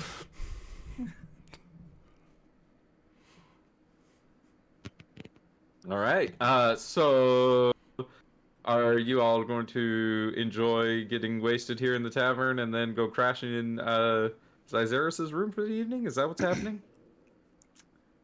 Well, I know that Malia and Valorous reserved a room on Jethro's tab, if I remember correctly. Yep. Because So And you by- guys will have a room. Yeah. And And anyone, of course, is welcome if they don't have.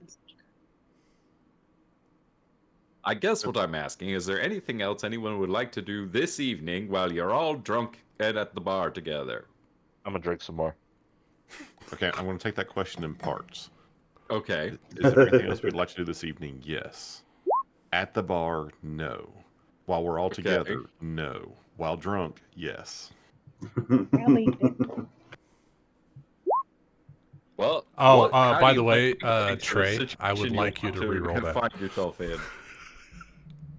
I'm just gonna- gonna change time and see if Trey gets worse. Wait, are you making me re-roll that? I'm making you re-roll it. You only get one roll, buddy. No advantage. Oh, you know, I'm Trey. I got this. Boom. Okay. You didn't crit it though. You didn't crit it. Take it off the board.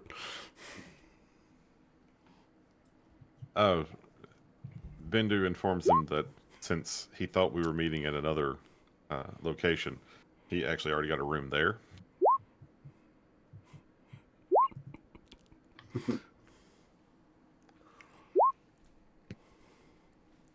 Did you guys want to move the party to the other inn, or is Bindu leaving alone? What's going on? is this a tavern on fire? This We're not tavern doing is that. not on fire. Not We've yet. got to change that, guys. We've got to at least light one in one campaign. No.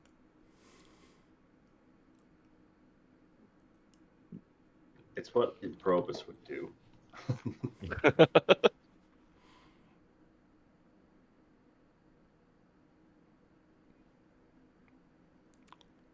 So Bindu. Yep. You going by yourself to your room? Possibly. Okay. Like once the group kind of like wraps up, he's tipsy. He imbibed enough to be a little on the drunk side, but he didn't go like full on wasted. Yeah. Who's leaving the bar first? And why is it Jethro, I imagine? Well, it's not going to be Jethro first, because Okay. I am not going to walk away from the party. Ha! See, eat it. Who walks away from the party first? I made a joke. I'm probably be making Bendu. sure if anybody is leaving the bar, not staying, that I'm going to go with them because I am the designated walker of people. Hell yeah, man. Girl code. That's some girl code shit right there. Yes, I am the designated driver. Dixie's is gonna hang out with Trey at the bar there. She'll just get really, really drunk, trying to keep up with him and being incredibly unsuccessful. I like to imagine Pixies and Trey are gonna pull the Monster Hunter special. It's like, we're just gonna sleep at the table. We're gonna pass out drunk here. Probably. If they throw you in the street, they throw you in the street. It's fine. They like sleeping under the It's stars. fine at the guild hall. Hey, it's you. It's safe here.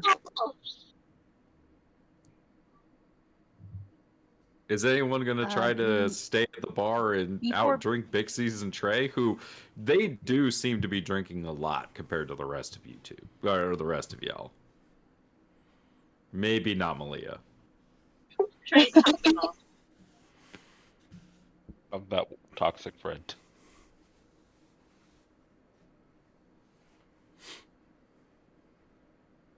Valeris will make sure that Amelia actually makes it up to their room and does not try to leave the bar.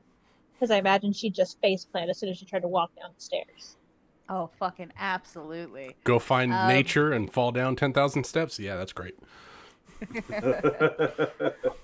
Before she goes up to the room or to the room, she'd pull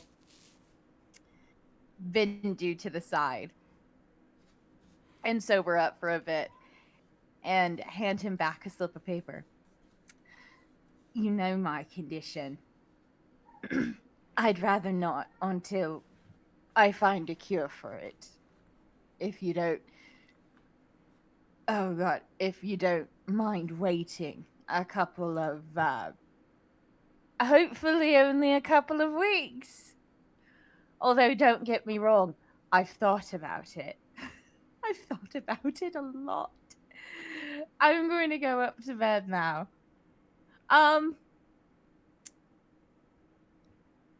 You know, Summer, I think that would be funny, but I don't know how to say it without... Yeah. But Melia will waddle up to the room. Is that her drunken walk a waddle? Yeah, it's a waddle. I appreciate. I've Uh, waddled. I waddle when I'm drunk. I get it. Valeris will make sure that she's like in bed and stuff, but she'll return back downstairs and then she'll start drinking. She was on Melia babysitter duty, and now that Melia's asleep, she doesn't have to. Girl code. Oh, look at I her know go. it's not in this universe, but it's important. Spins around and falls down. And after having been pulled aside, and seeing Melia off to bed, Bindu makes his goodbyes and heads, a couple streets over to the inn.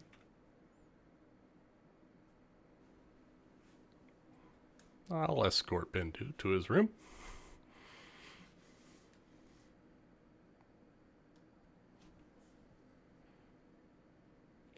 Jethro. And as soon as we get outside, he seems a fair bit more sober than he was in the bar. He's not that drunk. He's not that drunk. Yes, it did seem a little out of character for you. Back in form. Well, I did not mind the sociable drinking, and I have probably had more than is entirely good for me. But I see no sense of rendering oneself insensible. I agree completely, Bindu. We may be in Suyu, but there are forces at work, and we must always be vigilant. Indeed. Jethro, you have been one of my closest companions, closest of friends for some time now. I need to share something with you. I need your help. But this must stay between us. It was shared with me in confidence, but I am afraid that in order to help the person that I must help, I will need your assistance, your insight, your knowledge. Say no I more. promise you will share none of what I tell you now with anyone else. It will stay between us. We are, after all, very good friends, and I respect you too much to relay information that you don't want me to relay. What is it that you need help with? It is Malia. Oh shit, she needs a lot of help. Yes.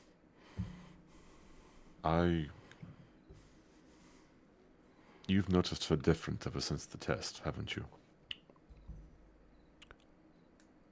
Did she not say something like right after the test about her being possessed or something, or was that something that we just saw in a cutscene? Pretty sure we saw it in a cutscene. Cutscene, right? Okay. Yes, she did seem even more reclusive than she was before. Did something specific happen?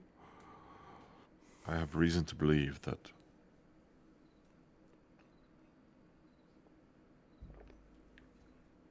the spirit of one we lost inside the test attached itself to her and is now quite possibly siphoning her life away from her to retain their own.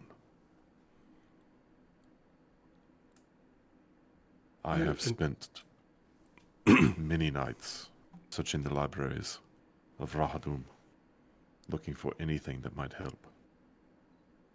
I've seen hints, nothing more, of this kind of, for lack of a better term, possession. Yes, this is very, very intriguing.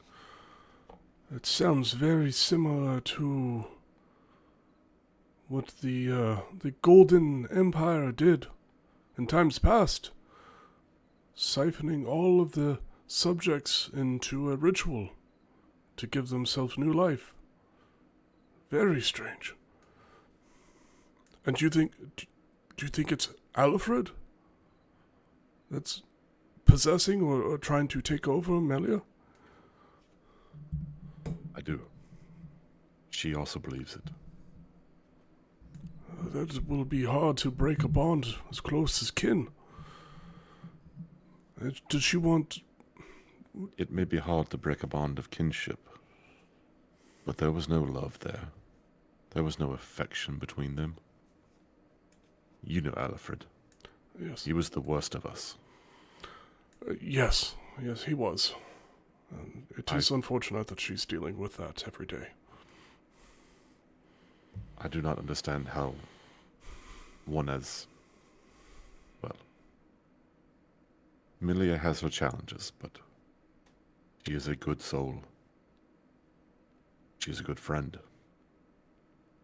To be burdened with that creature that was her brother, she deserves better.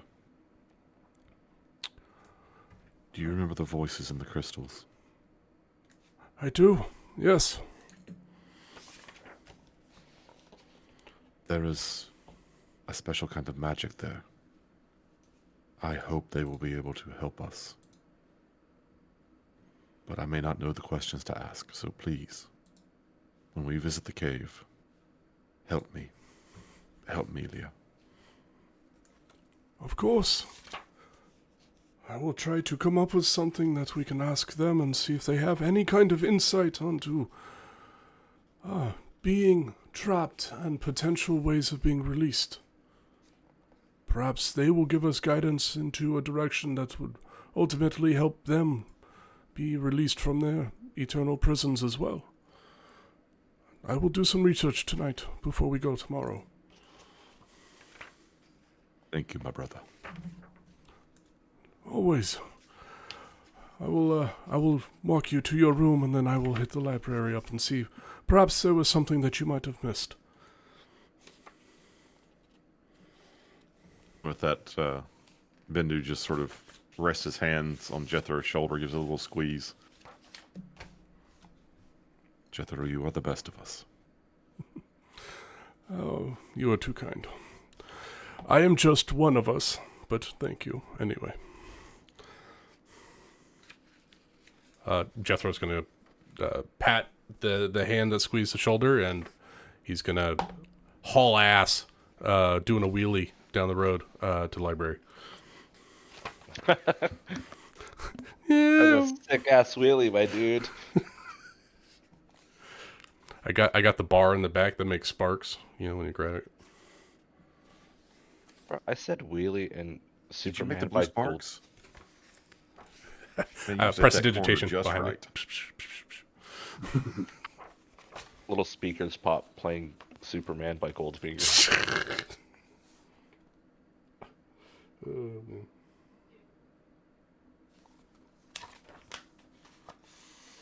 Here I am, getting older all the time. What do you Getting have? older all the time, but feeling younger in my mind. All right. So I'm tired. I lost track of sleep. All right. So Bindu's gone. Jethro's gone. It's just Bixie's, Valeris, and Cyzeris and Trey at the. I'm gonna imagine that Malia's passed out on this table over here just for fun. So the four of you, what are you all doing while you get extra drunk? As we get more inebriated and so now that Trey has been writing back to Jethro over the years, but we've been doing we're planning vengeance and revenge, and he's been kind of not telling Jethro so much about that, and more so like bad things happen. We're still monster hunting, and not the bad things happen. We're monster hunting, and we're trying to figure out how to assassinate a lord in the region. But Valeris would know about this lord, and Zyzeris is pretty cool. And Trey's pretty drunk, so I figured he would start opening up about that, but I don't remember the dude's name. His name is Frederick Guterkel. Frederick. I Is Guter one believe- U? Guterkerl. I got that in my notes. Yeah, fuck that dude. I hate that dude. He's a noble of New Anderhorst, right? Yep. Hey, look at that. I took notes. I've got a lot of other information about him too, if you want it. But you're gonna have to tell me how you got it. I went back in time. No. I bet Do him a as a Willy. baby. I went forward in time to learn the history books of this person. What kind of things do you feel like Trey and Bixies have already planned, or what kind of information do you feel like they've already gathered? Or you wish to gather? What are One some sec. things you want to know? My cat is throwing up on my pants I left on the floor. So Bixie's, you're up. Gross. Okay, so we probably hold on. I need to grab my notebook because I know I'm gonna have to write shit down. We would have been looking for firstly like who this guy is. We know that he sent an army. But we also want to like understand exactly like what it is that he's trying to plan. Like what was the purpose of him doing that? Like clearly we got stuck in the middle of it all, but he has like an ultimate Yeah, I mean, agenda, like, and so I from think what it's you've important that we been- try and figure out to see how he. yeah, what you've been able to gather is that he was making a move against Luca, and Fire kind of got caught in the middle of it. And Luca was the one that was. Oh my god, my brain. He's your boss. He was your boss. Luca's the boss. He was the guy that you were working for his Monster Hunter Guild.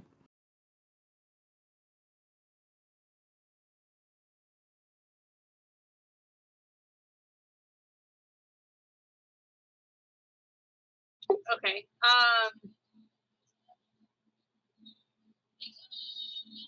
Because so why? Like, I guess the question is like, what is his beef with Luca? Like, why was he?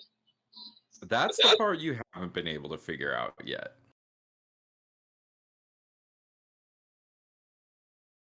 That's why she's asking.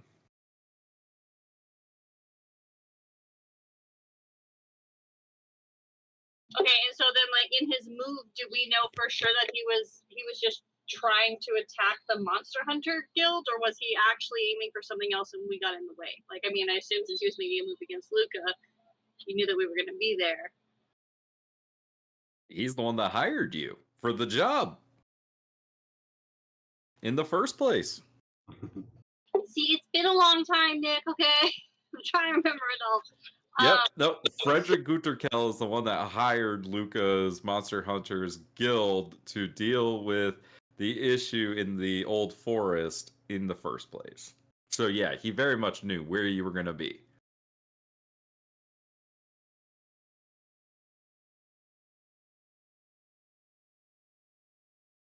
Okay. Right where he told us to be. Exactly, right? Okay, so then we haven't figured out why it is that he wanted to make a move against Luca.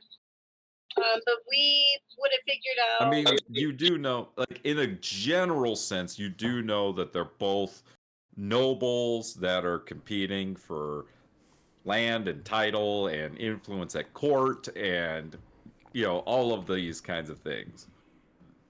Normal noble shit. Politics? With Valerius? You're breaking up, Summer. Say that again. Sorry. Would Valerius know about any like weird publicity? I mean, like, Valeris, I think the only thing you could really add is that you know that, like, the queen has been having issues with the nobles lately, you know, worried about their loyalty and whatnot. Um, and that some of the nobles have been having issues with the warlords lately. Uh, especially guys like Eberman have actually started giving Frederick a hard, like, a difficult time and things like that.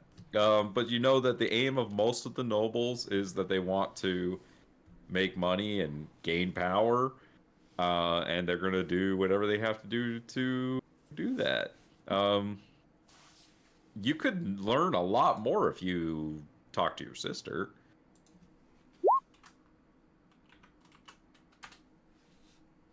Well, I don't know if that will happen anytime soon, but she'll keep that in mind.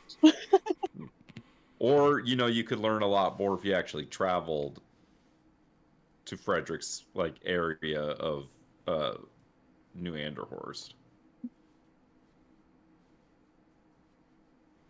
Okay.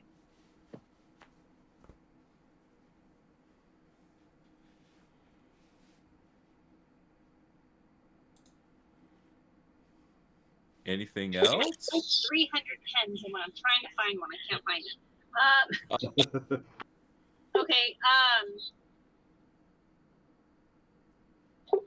In the time that we've been looking at information, has Frederick made any other moves similar to the one he did?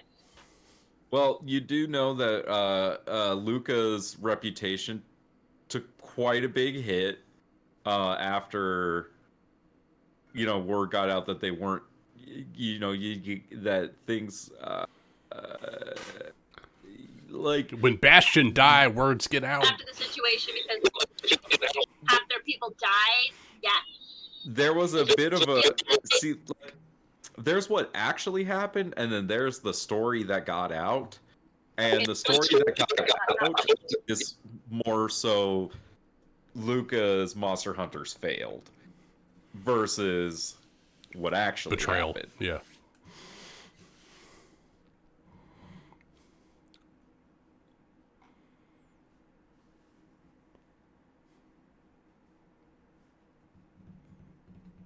So Luca has lost some influence and things like that over the years, and Frederick has gained quite a bit of influence over the years.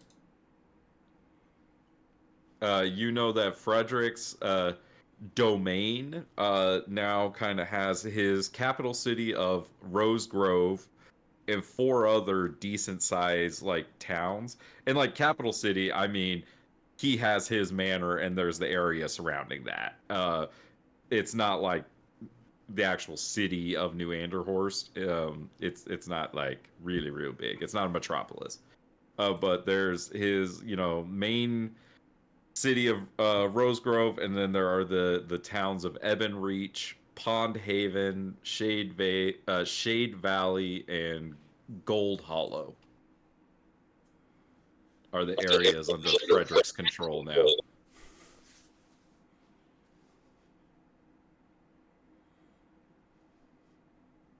So I guess I could show you. Can I get the names of those cities again? Or type them in the chat so I can write them down? Yeah, you can see this black circle. That's Frederick's domain. That's his area of influence. A lot of squares. And the red one over there, that's Luca's.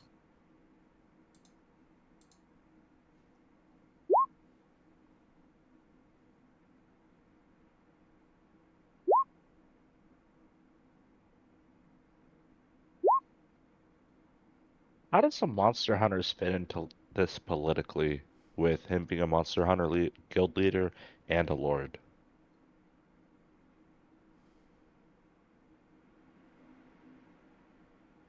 Like, are they a separate faction? Who are you asking? You. Oh, well, Sorry. I mean, noble. Like Luca's of noble title, but in order to actually get power, he needs soldiers and money and influence and those kinds of things. And monster hunting's a great way to do that. So when we were under Luca, we were conscripted as monster hunters and not soldiers, right? Yeah, you guys were monster hunters. Like you guys aren't chevaliers, right? You're not knights. You haven't sworn fealty to Luca.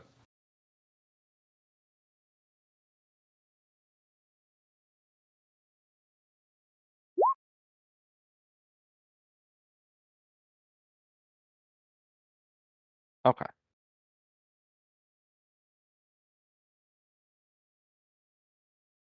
Are those names for cities in New Anderhorst or territories? Yeah, those are all. Rosegrove is a little bit larger town. Ebon Reach, Pond Haven, Shade Valley, and Gold Hollow are all smaller towns under the influence of Frederick Guterkel. Those are good town names. Yep. I'm just adding them to my locations area, so I want to make sure I got them on the right continent area thing. If Pond Haven doesn't have a pond, I'm gonna riot, though.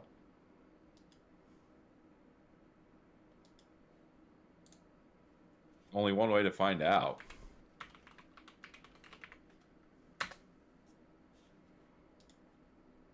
Any other questions or things y'all want to talk about this eve? While you're in your cups?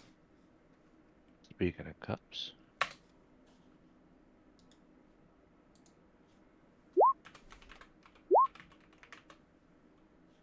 Zyzeris, you hear them plotting revenge.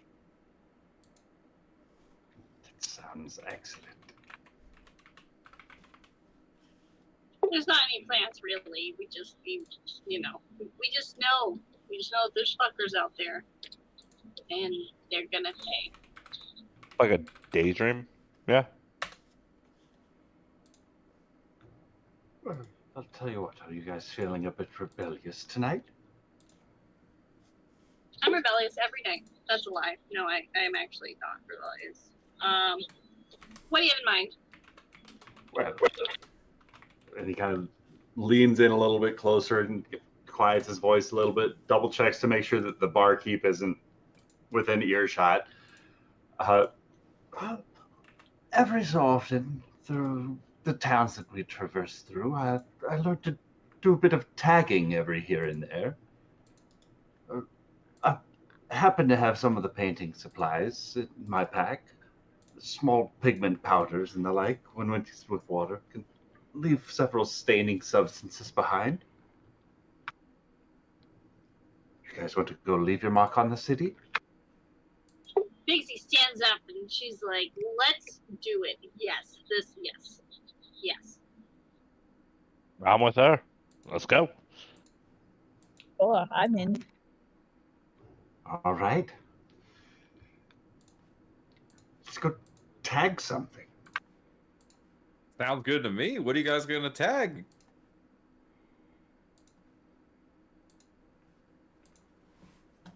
A building. Great. Which one? You got a lot of options. What's nearby?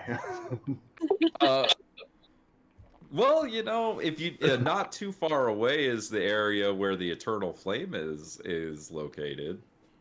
You don't do like Yes. sacred. Okay, well, never mind. We'll go sacred. Blow out the eternal flame. We're feeling rebellious, right? You know what? I'm following today. I am not making decisions. Well, the four of you go out into the dark. Are you making stealth checks? I believe everyone should make stealth checks if they're trying to not get I'm caught. good with that. Before, I think I need to do. Oh, hey, I'm not super drunk. I'm very excited. Wow, what is going on? Oh We're my doing crime. Watch, I'm gonna Okay, fail on so- my reading check. This is great. I need a stealth check from Trey. Wow. Okay, so I am the- glad I didn't go with you guys. The lowest stealth check was 16. Not bad, y'all. Yep. Not bad. Wait, let I'm me- sorry. 2 natural 20s? Yup. No, one's for Constitution saving throw. Bixie's sobered Still up counts. real quick. Oh shit. Yeah, 2 more. 3 now, yep. It Well- should be 4. Anyone Too bad. keeping around your destination does not see you. So y'all managed to make it kind of. Are you gonna do like the wall that is it like? Like a wall that's kind of facing like the public market square, kind of like somewhere that'll have more traffic tomorrow than it'll have Yeah, tonight. like the front wall, kind of in a way. Yeah. Okay. Yeah, so Cyzeris will just like start opening his pack and start pulling out different paints and kind of handing them out to people.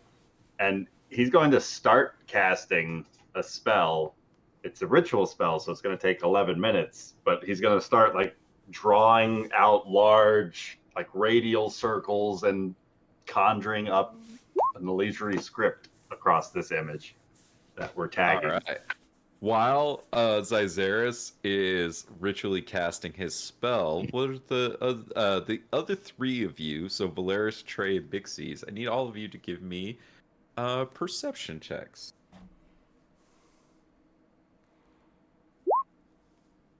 9.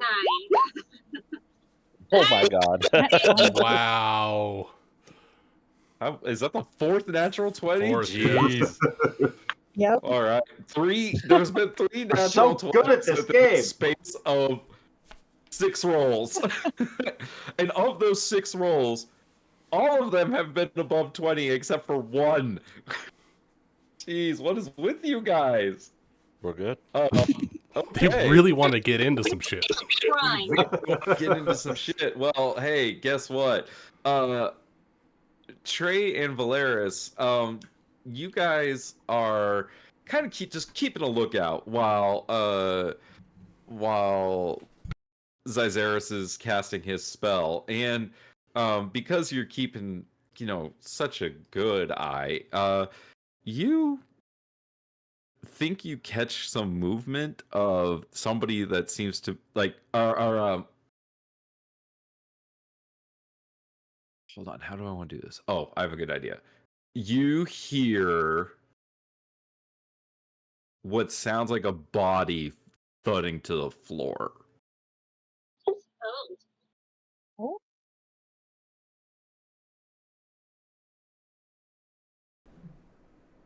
Did you guys hear that? I heard that. Heard what? She's like spray painting the wall, huh? Trey's gonna start creeping over there. The creep.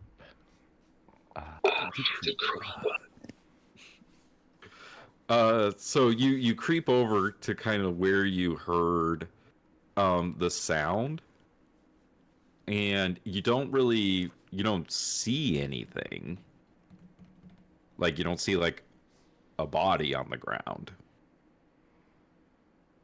But where the direction that it came from seems to be like leading inside the building. Is there like any signage on the building or indication of what it is? This is the building where the Eternal Flame is housed.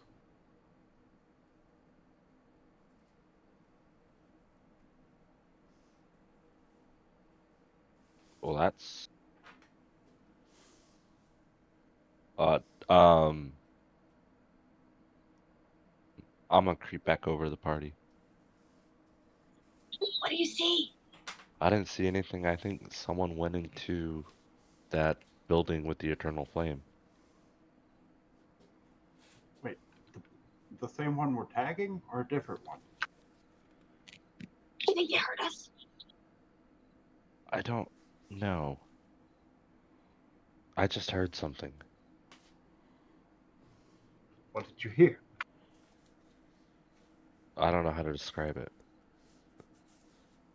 Do we need to go? Is it like a shh? That's really bad. I mean, Valeris, you could help him describe what it sounded like. I mean, it kind of sounded like a body falling. I'm sorry, repeat that? Like a body falling.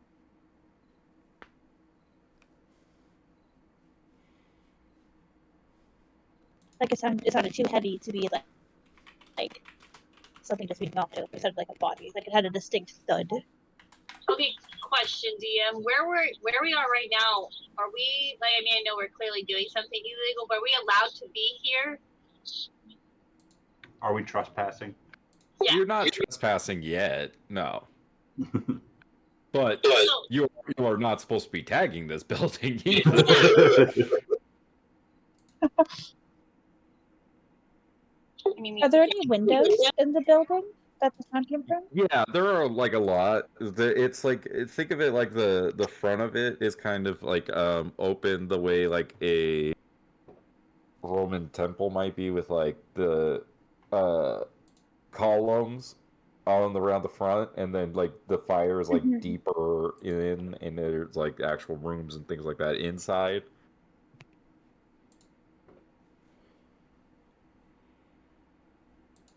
can I go and open the door? Sure. Are you trying to be stealthy? No. All right. Well, I mean, you know, Big C's isn't completely sober. She didn't hear anything, but like they're like, oh, it's just a weird sound. So I mean, yeah, she gonna go open the door. Yeah, you like. These are just humans. Yeah, you walk over and you open the door and you peek your head in, and where you expect to find a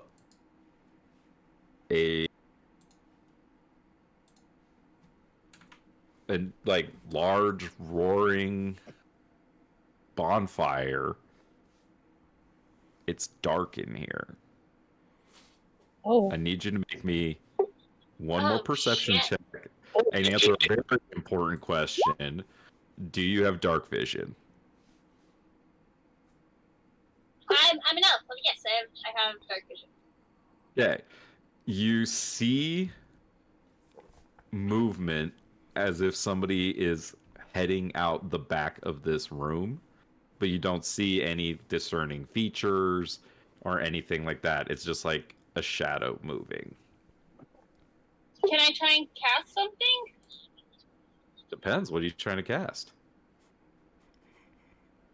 Can I cast entangle in that area to see if I can slow them down?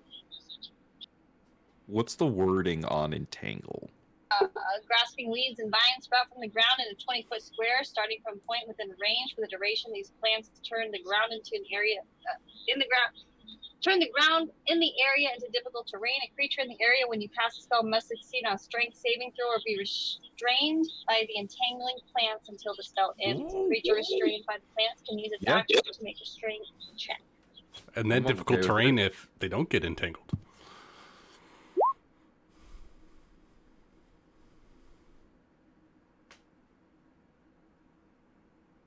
So you cast this spell, and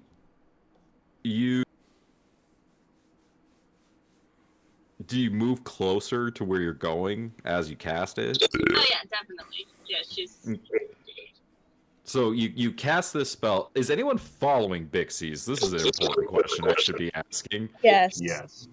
Okay, so you both witness her casting this spell as like she pushes open the door, sees something, and immediately begins casting this spell. Like sticking very close behind. And you guys get closer, and you see there's your spell there, but the culprit is not within your plants. Okay. Then I'll undo the spell. That way, like, is there a way I can like run that way? See if I see anything. Like, is there signs? Like anything at all? Sounds, movement? I don't know my perception. Make me one more perception check. All three of you can make one. Jesus Christ! This is supposed to be my good stat. Oh, This time, the three of you hear nothing, and you're standing in a dark room next to a brazier that you've never seen without fire in it. Someone needs to light that. Bad day to leave her mark on this building, huh? Nice. Has anybody got a light? That wasn't ever really my thing. Who do we call? What? In this moment, you Ghostbusters. realize something that's very odd. There are no fire keepers here.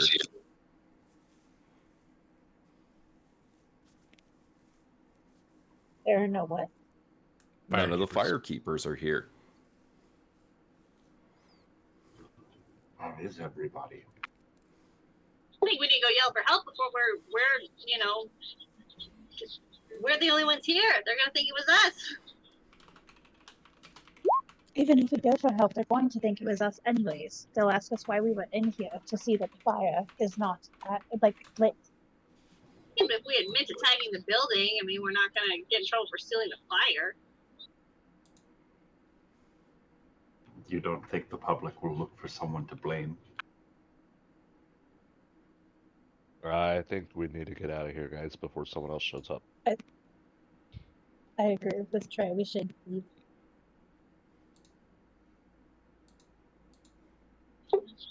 Okay. Remind me of the world, DM. This fire is like the most sacred thing in the world, pretty much. Yep, you got it. This was the very for those of that did not watch episode 0, the bonds that hold on, where's my line?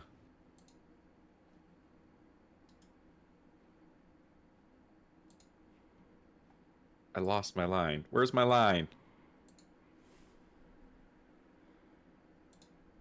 As long as the fire burns, so too shall our bonds to each other. There you go. That's the line.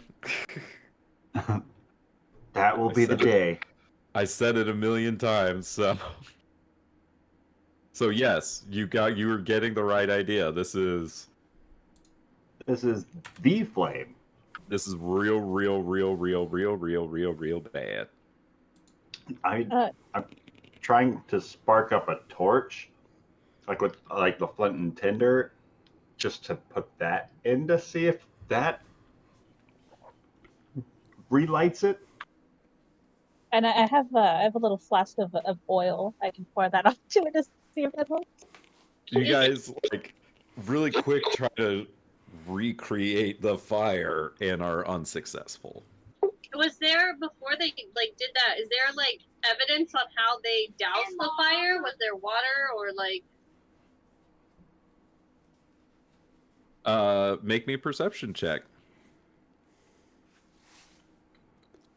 Or investigation. Fuck me! What? You can't find anything. Okay, hold on, I have to go give Charles a snack, and then I'll be back. I want a snack too. There's an off switch somewhere. Someone find it and flip it back on. Did you turn it off and on again? Is it plugged in? Did you check to make sure you paid the propane bill?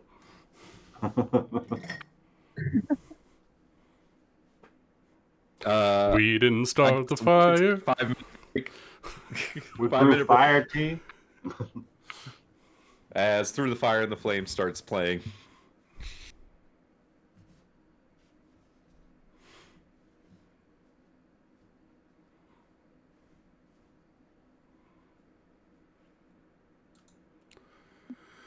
Man, and all I wanted to do was read books. You guys had to go start a catastrophe. I think we need to get out of here. I just wanted to spray paint a church.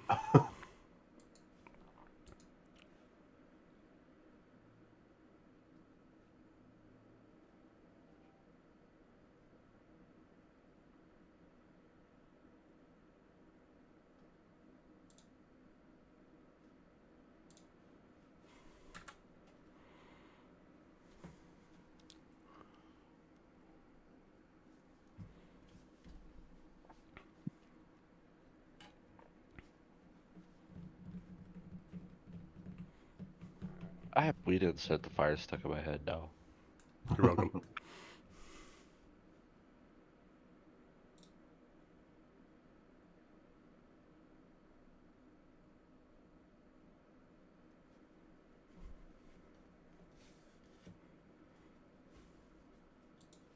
I'm gonna go Budapest.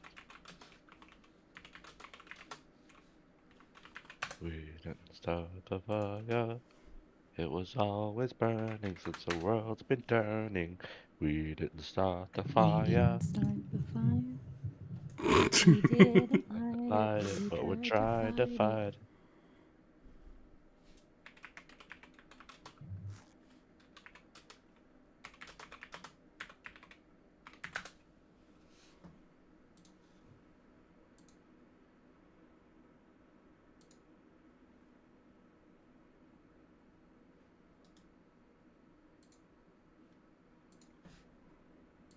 Oh, I just saw the perfect gif of Z. Here we go.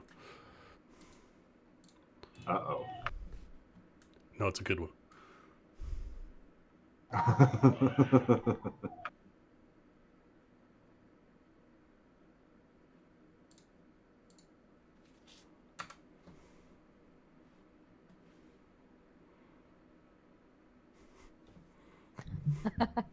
Do it, Z. Do it, Z. You are the circus. All right, let's light this flame. It has to be magic fire.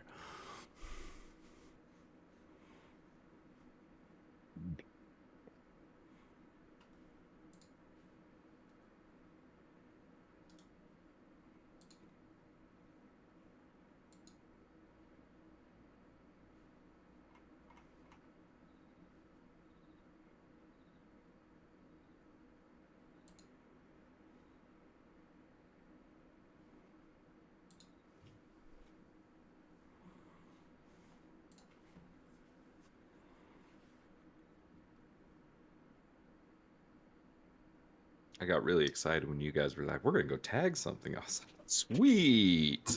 Yeah, nothing ever interesting happens at the library. Let's go tag. Let's deface public property. Woo! Yeah, you nerd. Read Yeah, books and at the something library. fun happened. Yeah. But all the magic happens in the library.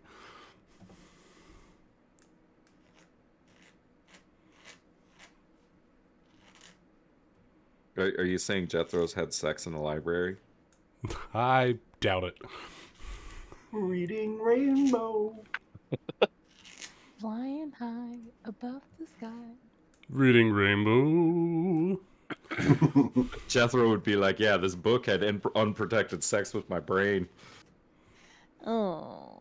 That's the dirtiest kind of thing I've heard all day. I love it. So Jethro takes out the It off birthed a brain idea. the Brain book baby. cover sleeve. The Wait, seed that's of just an knowledge. intellective hour. Yeah, let me uncover your secrets. Takes off the dust cover. Oh, that's it. Mm-hmm. The seed of knowledge has implanted itself in my womb of ignorance. Thus, Jethro has a really weird relationship with books. Have you heard of the book, The Princess's Treasure Chamber?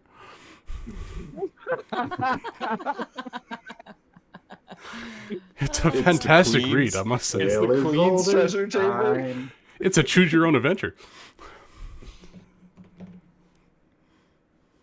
This Fall Guy is an idiot. He never even got in there.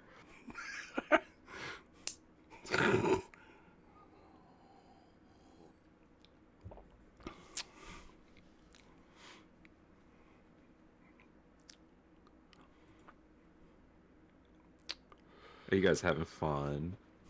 Yes. What's Doing it like crime. what's it like all being like I thought Awkward. it was funny because I Awkward. was like, it's so awkward. Everyone's like, yeah, we got stuff to do, but we can't talk about it. We don't want to. I don't know if I can trust you. I don't really know you. It occurs to me we only knew each other as children. We met one time and somebody got fucked up, and then we all left.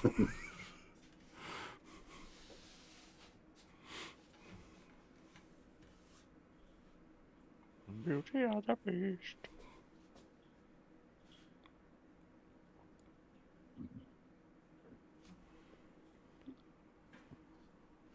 The suspense is terrible. I hope it will last. That picture gets better the longer it takes.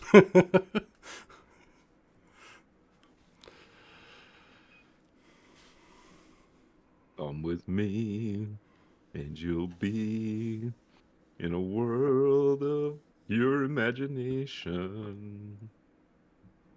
Take a look, and you'll see into your imagination. You guys came up with all of this. It's all yours. But, let's take a spin. Valrus, we gotta get the fuck out. We gotta get Traveling. the Yeah, no fuck out. shit. But yes, In a world of my creation, Burp, Trey. Just burp. what you see I'm just worried running's gonna make it so much worse. It's already will bad. Well, not- define None. But sneakily evade. explanation. So, welcome back from break, everybody. If you want to do paradise, simply look around and you will. What? Everything you want to do is try to change the world. It just did. There's nothing to And that's it. where we're going to pick up. So we are inside the room of the eternal flame. It is dark, and it has just dawned on the four of you that there are no fire keepers in here. And no Have fire. a torch lit. And no fire. Lighten up a torch, like after trying to and failing to reignite the bonfire. Does it look like there's any signs of a struggle in this room? Blood, bodies. Ooh. There is blood, but no bodies. Oh, shit. Is there blood trails? Like as if a body was dragged. It does Any not. direction of travel? You don't even need to make a check for this. It very much looks like there was a struggle, but that the bodies have seemingly disappeared, but they were not drug like you would see on a battlefield. They're just gone. God. Oh, what if they were thrown into the eternal flame? Ooh. Okay. But that does reinforce that if you guys get caught here, You're in trouble. Yeah. But okay,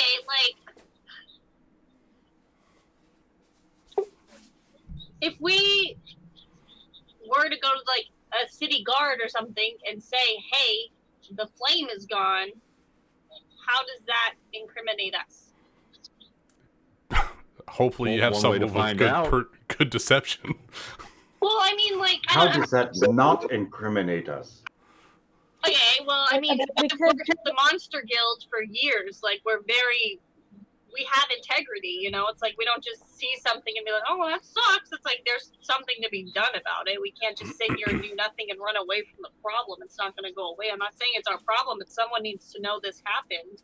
The closer they can figure out to the timeline, the better it's going to be in the future. Like, this is really big thing, and like, yeah, we were here fucking around, but it'll look worse if we run away from it. I'm not saying like, I mean, I'll go alone and say I was here alone, but like, I can't not say something. I mean, although your idea is noble, and you are a monster, which is true, Lord Vandire doesn't have much credibility as it. You were breaking up so bad. I didn't hear. Lord Vandire doesn't have I'm the credibility. So sorry.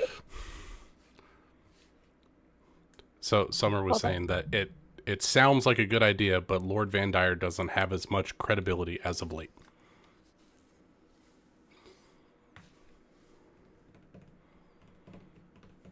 Yeah, but we worked with that Monsters Guild for training purposes, and then we went to our normal one in the jungle, like the last, like we weren't there this whole time, were we, DM? It's up to you. I mean, I would have assumed Bigsy's would have done that. She would have been with that guild. She almost like quote unquote would have graduated, and then she would have gone back home, and then she would have worked at home and like.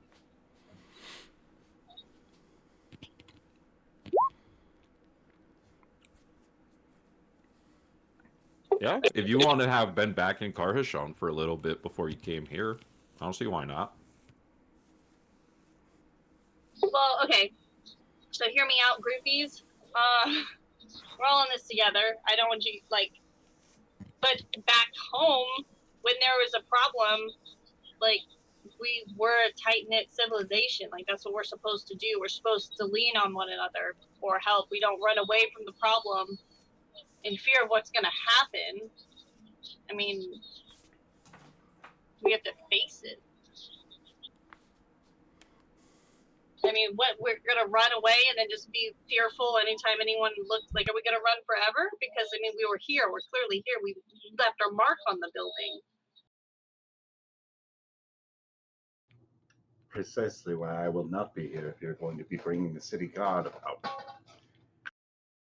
I will also not be here. You won't see me. You know I'm gonna stick Yeah, so with you, this is, you know, it's sacred, Pixies. It's not just a flame. This is very important. And if we are accused of extinguishing that flame, that's not a very good accusation because it's never been done. The flame's never gone out. Yeah, but they're, right?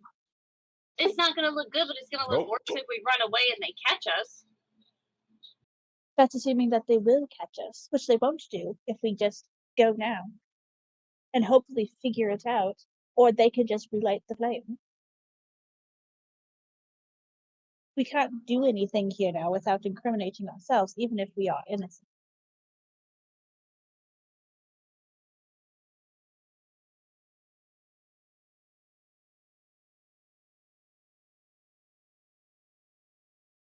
So, what do you think, Trey?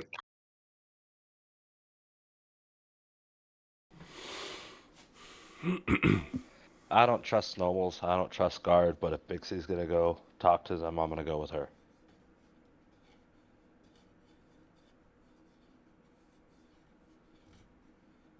Do you want us to stick within earshot should the guards turn on you?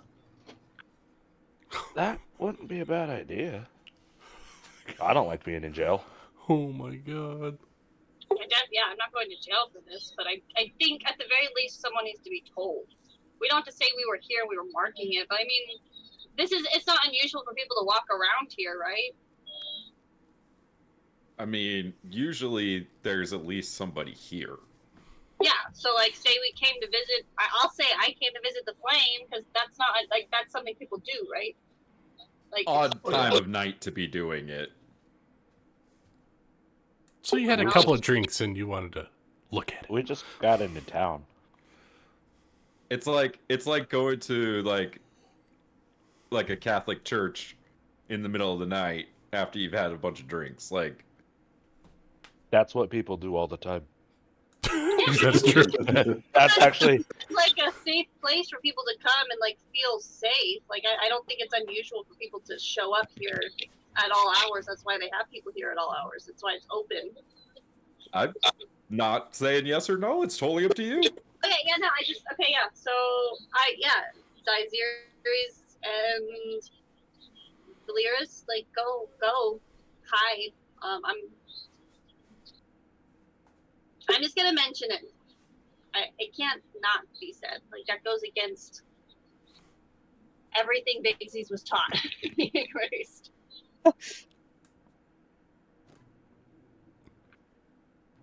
Yeah, so Zazaris is going to go, I don't know, to like a nearby stall or booth or something far enough away that he'll still have line of sight to the entrance of the firekeeper place, but he's going to try and hide.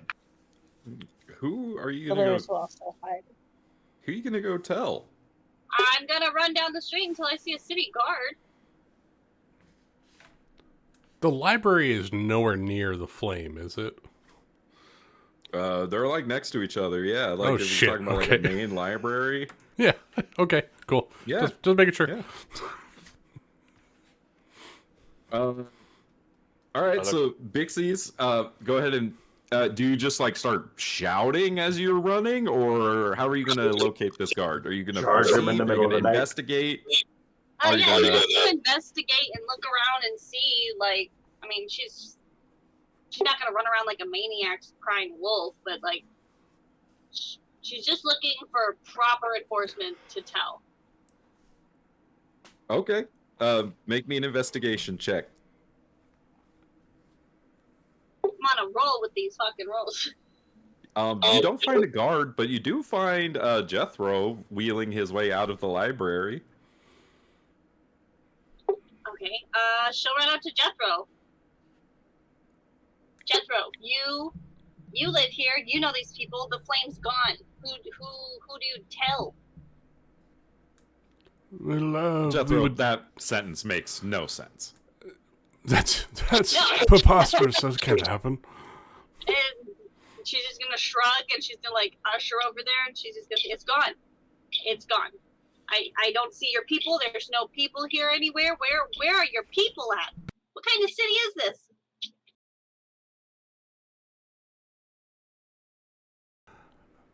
So the Flamekeepers aren't... Are the Flamekeepers okay? There's no one there.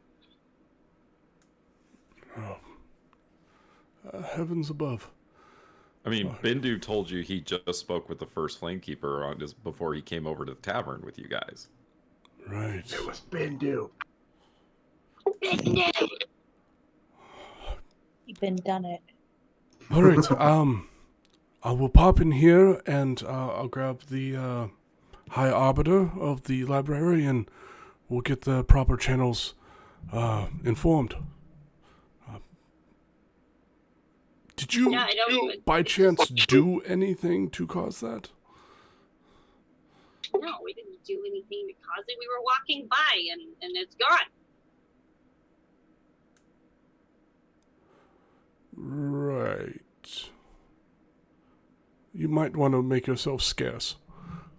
Jethro's gonna turn in and find someone that has some authority that's local and see if I can persuade them to figure out what's happening with the situation. Make me a perception or a persuasion check, please. All right. Any chance I could guide myself? Oh, I gave him guidance. Oh, okay. Thank you. What is this? Baldur's Gate 3? Yeah, it's fine. I have it. I got a 0. I don't think a D4 is gonna help. Wait. I'm going to use a chronal shift on myself to reroll that. Okay. All right, let's try this again. Excuse me, sorry. I got my words tripped up. That's better. Now let me add a D4. 11. 11's enough to at least get somebody to take you seriously. So, you get one of the librarians to, kind of come with you. Yeah, be like, I stepped out and there's no light coming from the eternal flame. And so Something's you wrong. and this librarian make your way up towards the doors that have been left open by Bigsies, and you go inside. Zyzeris and Valeris. God, why are your names so similar? I got to step Zyzeris away and real quick, Nick. Valeris- I got to step away real quick.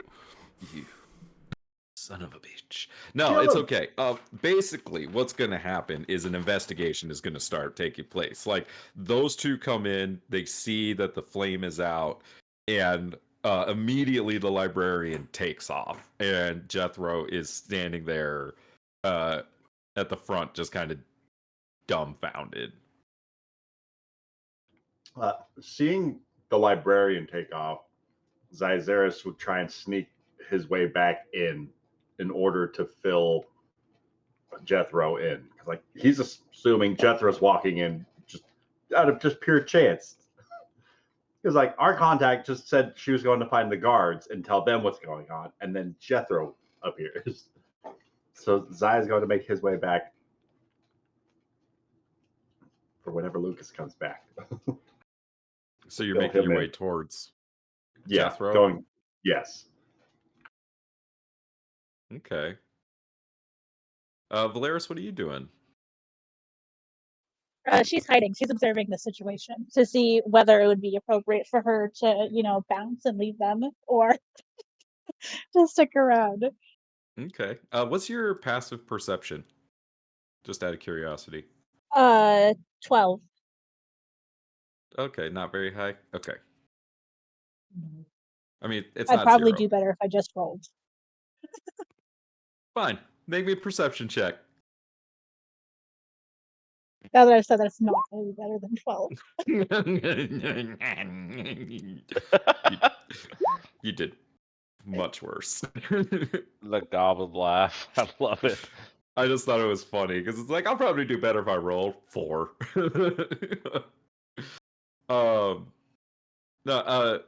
so Valeris, you're kind of like looking for a place to hide, and when Jethro first comes to the door with the librarian, you are walking and you kind of you just duck into a into a room that Mhm. it is back where you are, right? Yeah. And you don't really look at the room. You just kind of go in, you turn around, you close the door, you kind of hold the door open a little bit. And then you hear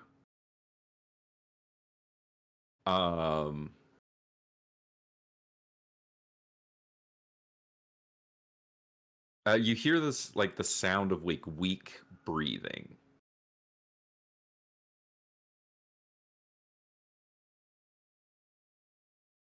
She'll, although before she was peeking out the door, is she able to close it? And is she able to lock it, like from the inside? Yeah, I would imagine that there's like a lock on the inside. And the breathing's in the room with Correct. Behind you. her, behind her. Okay, she'll turn around to see where it's coming from. Is there So like some you really turn old dude that's half dead? close. You turn around and realize what room you're standing in. You're standing in the first firekeeper's office. Oh. And you see her. Well, you hear this breathing, and you walk around the desk, and you see her on the ground, laying in a pool of her own blood. Oh, that's the thud we heard. Well, at least there's one. Can I attempt to... Let me see what I have.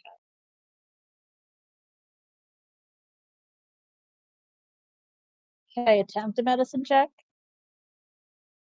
Yeah, you can make me a medicine check. Try. 9. In game terms, she is at the point of her last words. Type, like, in a cinematic way, these are her last words. This is the last Oh, so moment. can't do shit to help her then. Oh, she's about to pass, and you just Oh, happen to like, stumble in here. okay. She looks up at you, and you could see like she has like her hand kind of reaches up towards you, and it's like shaking and weak and covered in blood. And before she can even say, like she looks like she's about to utter a word, and then her hand falls, and her head falls back, and her eyes are just staring at you, unmoving. Okay.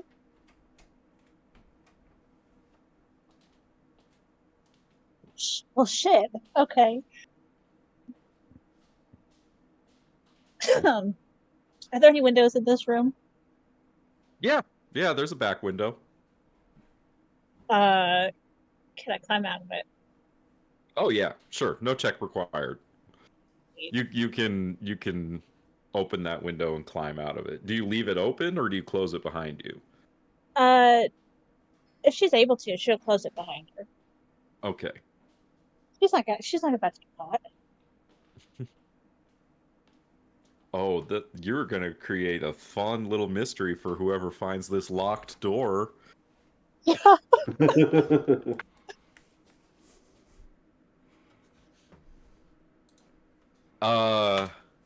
I'm back. Okay. You're back. That's perfect timing. Oh, God. We flash back away from Valeris back to Jethro, who Zyzeris is quietly approaching. Are you approaching in a way that Jethro would know you're there? Probably not. I'm like, not if very he's perceptive. sneaking in to avoid anybody from outside, he probably would miss me at I first step in. But like you hear a quiet whisper, Jethro, Jethro, as Zyzeris approaches. What? What are you doing here? I was studying, and Big Sis came and said, "Oh, the flame is out," so I went to get help. She was supposed to go get the guards. It's better if we go the less military route. Like, just to kind of help further you along in your own looking about. What the hell's going on?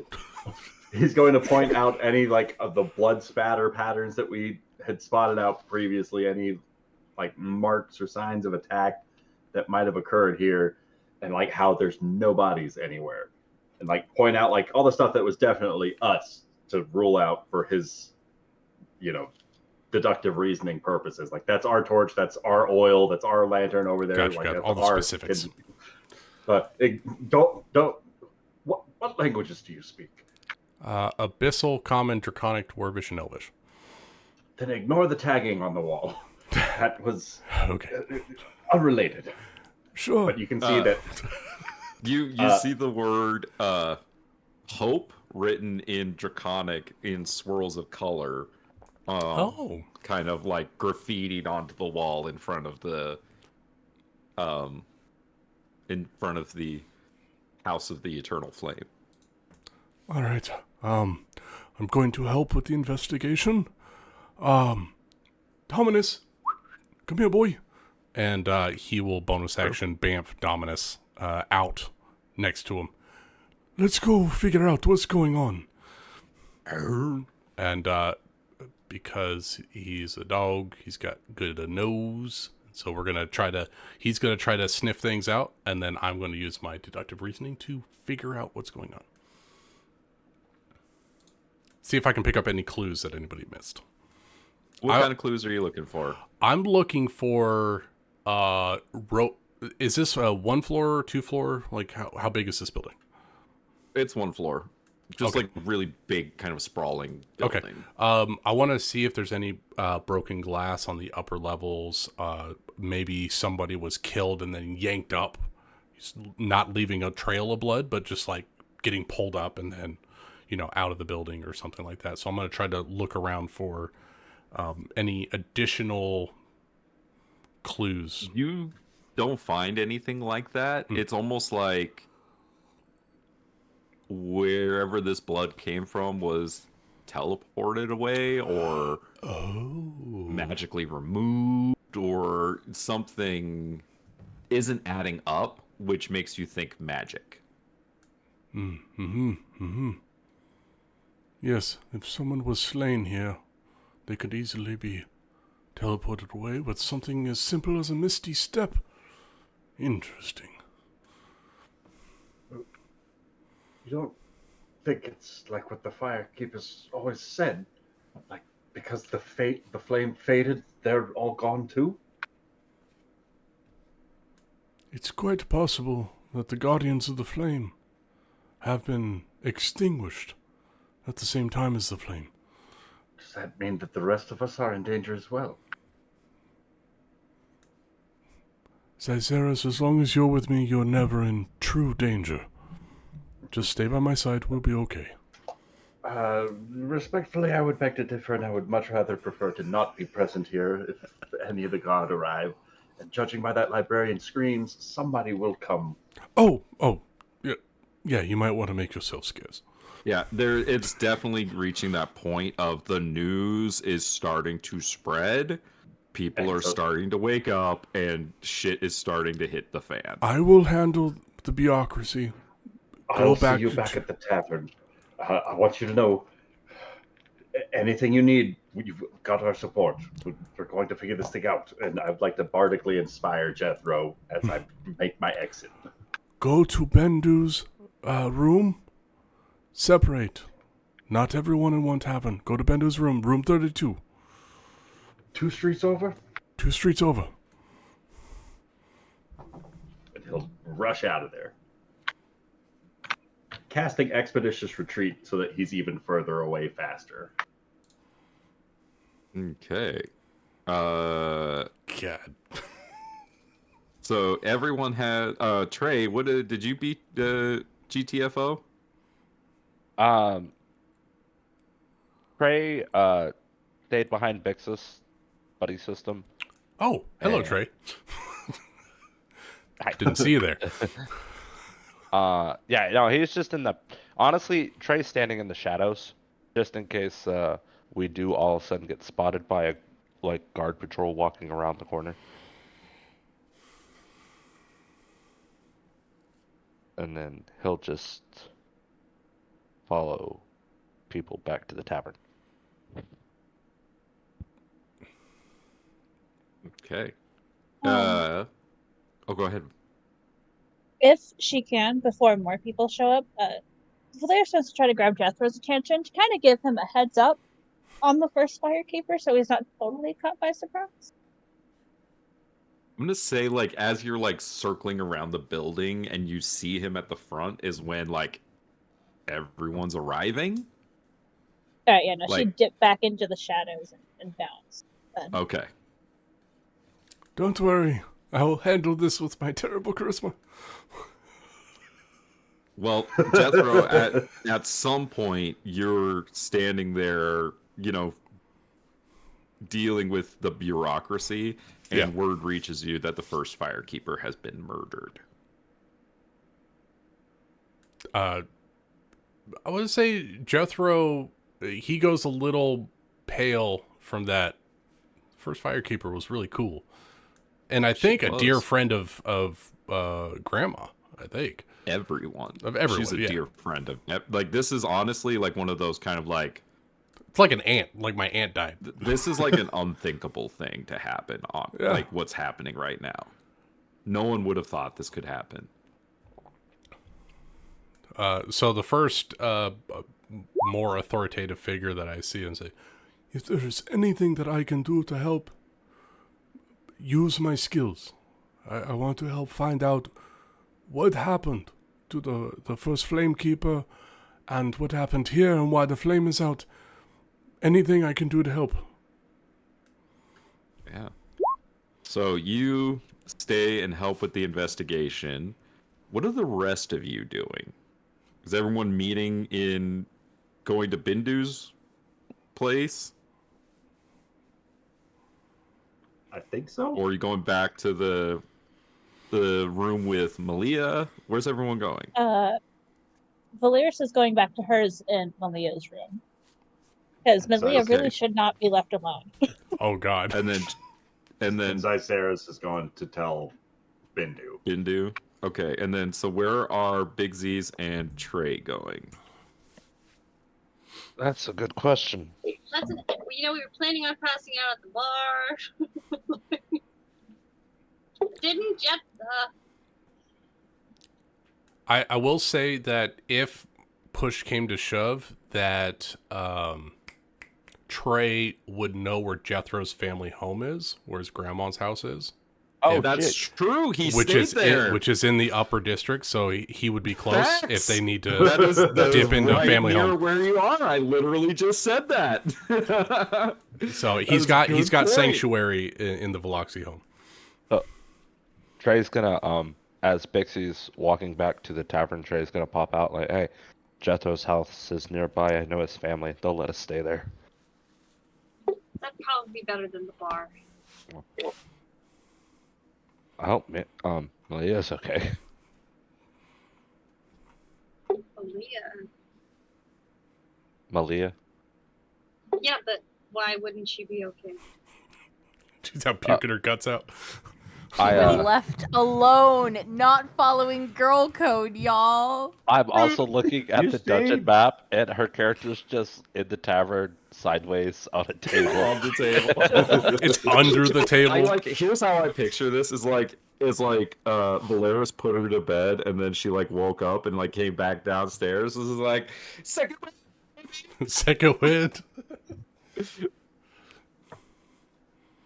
And I'm back, baby doll. when Valeris comes back to the tavern, the first thing she sees is Malia passed out on a table. Yeah, I'm downstairs. Exactly right. It's not Malia's fault Jethro didn't close out his tab when he left. That is I'm true. Jethro, so your poor. tab is your tab is up to 6 gold at this point. All right. Well, I don't think I've made anything in the last 3 years, so I'm cash broke. No, I see. I checked. You have 8 gold on your character sheet. Yep. We are now down to I- 2. I would like to know also, you don't have to pay for that. Valeris, when she comes in, she'll pay it.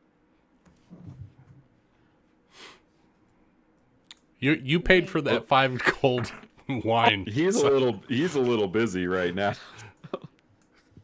Don't worry, I'll charge it to the library. What'd you say I that feel was? like- 6 gold? Yeah, 6 gold. I feel like Jethro has an expense account from the college. Like, Yeah, that's it's like covered. his thing.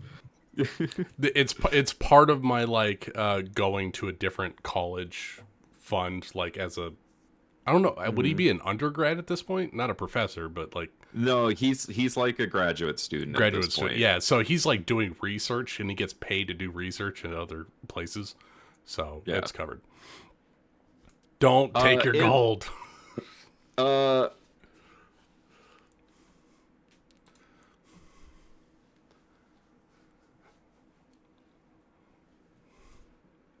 Hold on. I honestly did not expect Jethro to be the one to talk to people at all. Do you let's see. Okay, cool. Go for it. Valeris, you're waking up Malia, who is passed out on this table. Wait, how'd she get over there? Second win, baby. Second wind, woo! Yeah, she'll go up to the table. Malia, you have to wake up. Come Oh my god. I've been trying to get up and control something for the past 4 years now. What do you want? Can I insight check her? Because that's not normal. That's some wag vibes right there. Yeah, you can absolutely insight check Vibe her. check. You have no fucking clue what's going on. But like for the first time since you were a child, you hear what sounds like Alfred. Okay. All right. Okay. Good. Okay. Just calm down. You drank a little too much. How about we go up to the room, okay? And then you can freak Of out. course, she drank too much. Malia, we can't God, do she this doesn't know the game difference. again. She doesn't even know the difference between water and wine. The stupid idiot, and she calls me the stupid one. Ugh. What's going on? So Oi. Valeris, she's heard Melia like have conversations with herself before, and she Oh, just thinks that Melia's 1000%. crazy. She randomly will say things to herself like she's responding to someone else. Mm-hmm. So Valeris is too like tired to deal with this right now, so she's gonna grab Melia's arm and kind of drag her to the room like she's not playing this game. I'm not playing this game, Melia. I have something to tell you. I need you to be serious about it. I need you not to be stupid. What are you talking about? I'm not going to be the one who's stupid. I'm the one who took the high sorcery there, and it's because of, well, some idiot goblin that I'm standing before you today. Hey. Hey. Little ghost of a goblin. Spoke 3 sentences and ruined everybody's life. And Hey. some finger guns. Those are the best kinds of characters, you know? He exploded. You're like the has guy anyone- that shot the Archduke Ferdinand. Oh, fuck. You really fucked up the timeline with that one, buddy. But would you care to tell me what's been going on? I get briefest of flashes. Well, yes, that's what happens when you drink yourself under the table. Well, shit. I'm not going to discuss this with you. Your tiny little mind cannot comprehend the utter hell I've been through. Yes, your life is so sad. It's horrible. I can't believe that you have to do this. We're in the Good God. city, you're upset, I get it. Care to tell me what's been going on? Whatever your name is. I think I only have so much time before she sobers up. And at that moment is when Malia kind of just like collapses in your arms, like unconscious again. And then Malia, if you want, you have regained control. Fuck. This isn't good. Did I say anything weird there? I just had like a little bit of a moment where I saw everything going on and I was in control of body. I'm very drunk right now. Oh, Can you tell me what's going on right now? I don't know how I got up here. I had a second wind. And I didn't have a second wind. Great.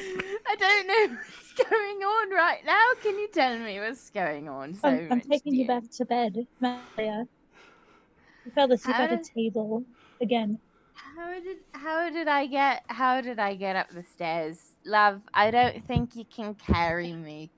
I'm not As saying you guys that- are like, can carry Valeris, as you like get to the stairs to start taking her up, you hear somebody burst into the inn, and they just shout that the eternal flame has gone out and the first firekeeper is dead. And everybody in the bar starts going, like, just starts talking, and Fucking bananas. everything goes nuts. That's not good, is it? No, it's not. How about we go upstairs and I'll tell you all about it. Oh god, yeah, fine. And now we're Alright. gonna cut to Zyzeris getting to Bindu's locked door. All right. Well, he's probably sleeping. I'm going to try and lockpick this Yeah, door. make me a sleight of hand or with Come your on, dice Ryan. rolls. Yeah, That's you're only an 11? able to pop All that right. lock. It's a It's a little, tavern. like, it's a little hard. Your chain gets in the way a little bit, but you got it. It's hard to do it with the right hand. Oh, he's left-handed.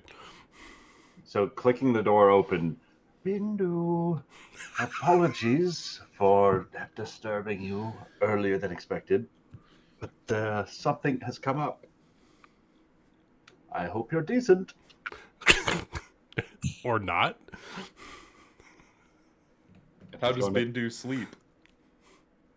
We're in the desert, man. Oh, You he don't have definitely anything on. sleeps just in like his loincloth.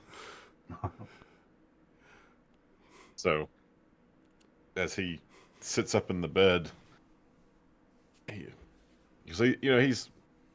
had just gotten to sleep, so he's not like deep asleep. Mm-hmm. Just As ever so slightly tossed hair. Yeah. But in like a That's hot good. way? I did not expect that I would be interrupted this night by you. He's going to take one last glimpse down the hallway and then like close and lock the door behind him. Yes, well, it seems as though the night's activities continued to provide. Shortly after you departed, we made our way out and about the city, and we made our way over around to about where the eternal flame is kept. And we found it extinguished by someone inside. Bixie thought she saw somebody, but I don't think anybody else did. Wait a minute. Also, we The flame is extinguished. But it was think they burning murdered- not just a few hours ago. and they killed the first firekeeper, and there's no sign of any of the other flame keepers. But they were all there. What? Something I don't- terrible has happened. And he's distracted, so he just hops up out of the bed.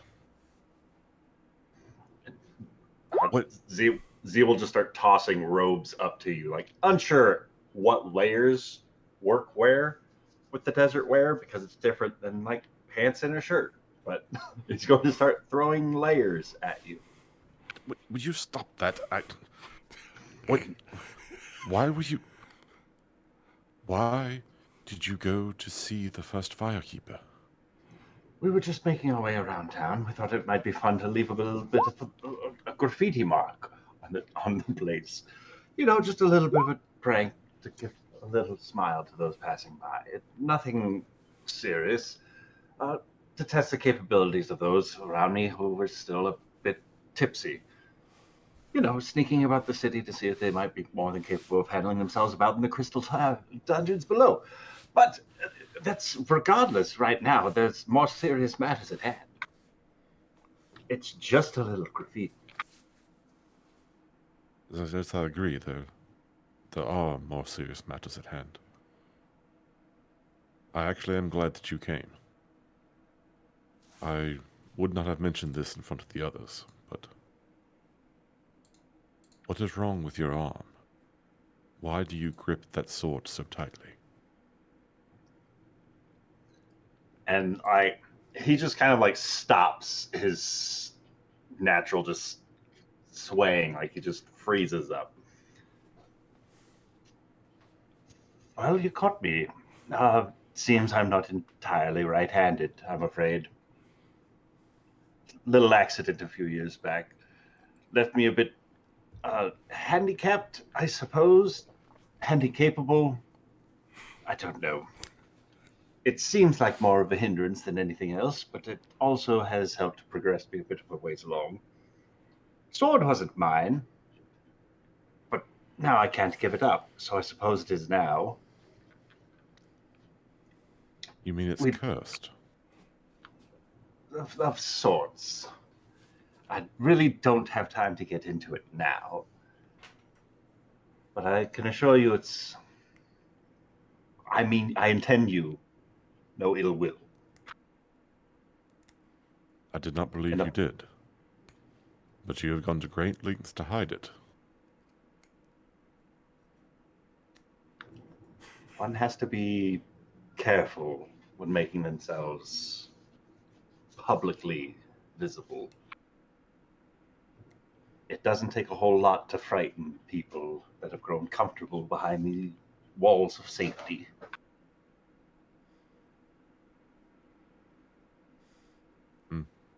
There is wisdom in what you say. Now he starts actually picking up, like, you see that, like, the first thing he grabs is kind of a wrap that functions sort of like a longish, like a beyond the knee length sort of pants / like kilt sort of thing. And starts getting dressed that way, Are the others coming here? I don't know. Jethro told me to find you here. I assume he had some sort of a plan. He was investigating the. He was going to investigate the first Flamekeeper when I last left him. But so far as I know, Valeris is aware. She was probably going to go back to get Melia. And you and I are aware. Bixasis and Trey were there, and so I think they were running off to go tell the guard. I don't know where they were headed after that, though. Like, looking out your window, Bindu, you see all the commotion happening outside. City's waking up early tonight. Indeed. If we're going to move, we're going to need to move swiftly. As this news spreads, it will almost certainly spread panic. I dare to suspect that whoever's behind this wanted exactly that.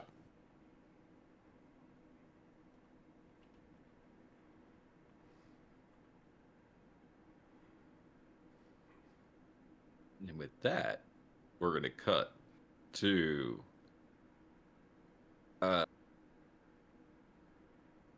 Bixis and Trey knocking on the door of how do I say this? Isa.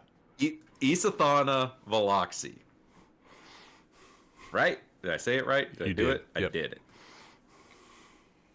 This is Grandmama Veloxi. What's her I'd like to nickname buy a Val. that the kids call her? Like Mima, Mama, Grandma, Mama. Mama. Oh my God! Look at that name. What do you mean? I don't like. It's Gentle tricky bow. because every single What one of the them, all the women in his family start with WYSA and an apostrophe, and I'm just like, every time I'm like, right. It's I got this. You know, Nick, I put the pronunciation next to the names in my character thing. I understand, Lucas. It's just a hard bunch of letters I know. to put together in your brain. Why is it Thana Veloxi? Is it Isathana? It's Isathana. Isathana. The W is silent Yeah. and the Y is an E. Oh, It's elf names. Come on. You They're all all can feel fucked my up. pain. No, You ready for elf this? hard. Here is this is just the first portion of the Veloxi family. oh This my is just his God. biological siblings. Oh no. I have a problem. Who isn't he related to at this point?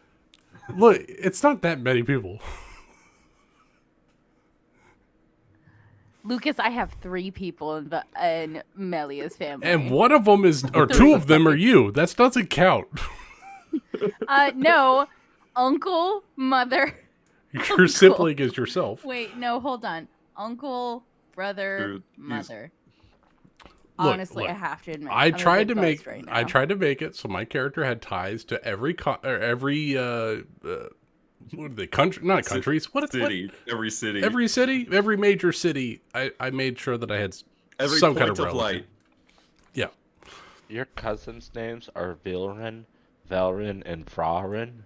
Yep. Fuck you. Berlin, Bellin, Brawler. Yeah, my Is aunt that the equivalent of Huey, Dewey, and Louie? just a little bit. I was kind of going with like the vibe for that particular family was like the Malfoys from Harry Potter. Oh, So they're very They stuck fuck up. their first cousins? Probably.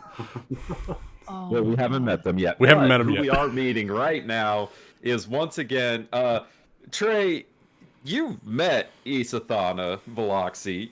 You were just, 20 years younger. So, as you approach, you are knocking on this door in the middle of the night. knock, knock, knock. Yep. There's you know, some movement inside. Candle gets lit, and the door opens, and standing there is this very old at this point. Well, I mean, like very old for people in this society. Um, High elf cleric. Oh, so she's like 60. She would be, She was around during the war, so a couple hundred yeah. years. So she's like old Okay. for like people in your society. Like this would be like, how when you're like, that person fought in World War II, it's kind of like that. This person fought in the Civil War. Like, that's how old in comparison to real modern times. Okay. What was her name? Mima? Mama? Mama. Mama. You see, you didn't put that in your notes. No, Because I just made it up on the spot. Mama. I love Mama. I had a Mima myself. Hi, Mama Veloxy. It's me, Trey. Do you remember me? My stars. Traven Dyerson, is it not? What are you doing here at this hour? What's... Well, I'm in a bit of a pickle, and I just need somewhere to wait for Jethro. Oh, Jethro... I thought he was meeting you at the bar. Yeah, I know. If we could come inside, Yes, coming in. Who is this? this is my friend Pixis. She, like, gives you that, like... You know how when you introduce a female friend to your grandmother, she turns to you and gives you that look? Is she pregnant? We're just friends. And she says, come on in, dear. Hello, it's Kim Bok. Chicken Bok. Chicken bok. Bok. She like sits you down at the table, like gets you like some tea, and she says, "What is all this going on then? Where's Jethro?" Well, he said he knows here, so we just figured we're at the bar. We drank a little too much. Now we're here. And shall we meet him? Make me a deception check. Against Mama. Not a lie. Mammas are Wow. That was a pretty good lie. insightful. That's really good. That was a pretty good lie. You pulled one over on Mama. She says, "Oh, so if you're here, where did Jethro go?" He likes to study. He did not go to the library after the bar. Ray's just gonna like stare at Pixis because he was about to tell her everything. Like I don't know how to lie to Trey. Tried lying to Mama a lot as a kid, and it never worked. So the fact you just pulled one over, he's a little blown away.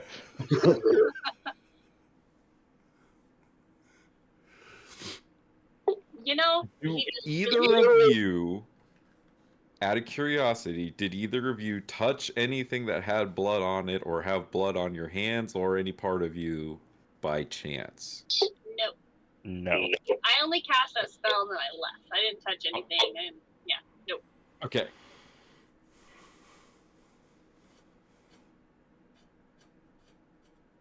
Trey, it's been so long. How have you been? How's life? Pretty good. I've been monster hunting. Bix is here. Me and her are both part of the whatever chapter of Monster Hunters Guild ours is called. I forgot. It's in my notes somewhere. Oh god, hold on. I remember. I don't remember, but it's in my notes. So I shouldn't just draw your attention to where these are located in the journal under a certain guild name. Oh shit, words.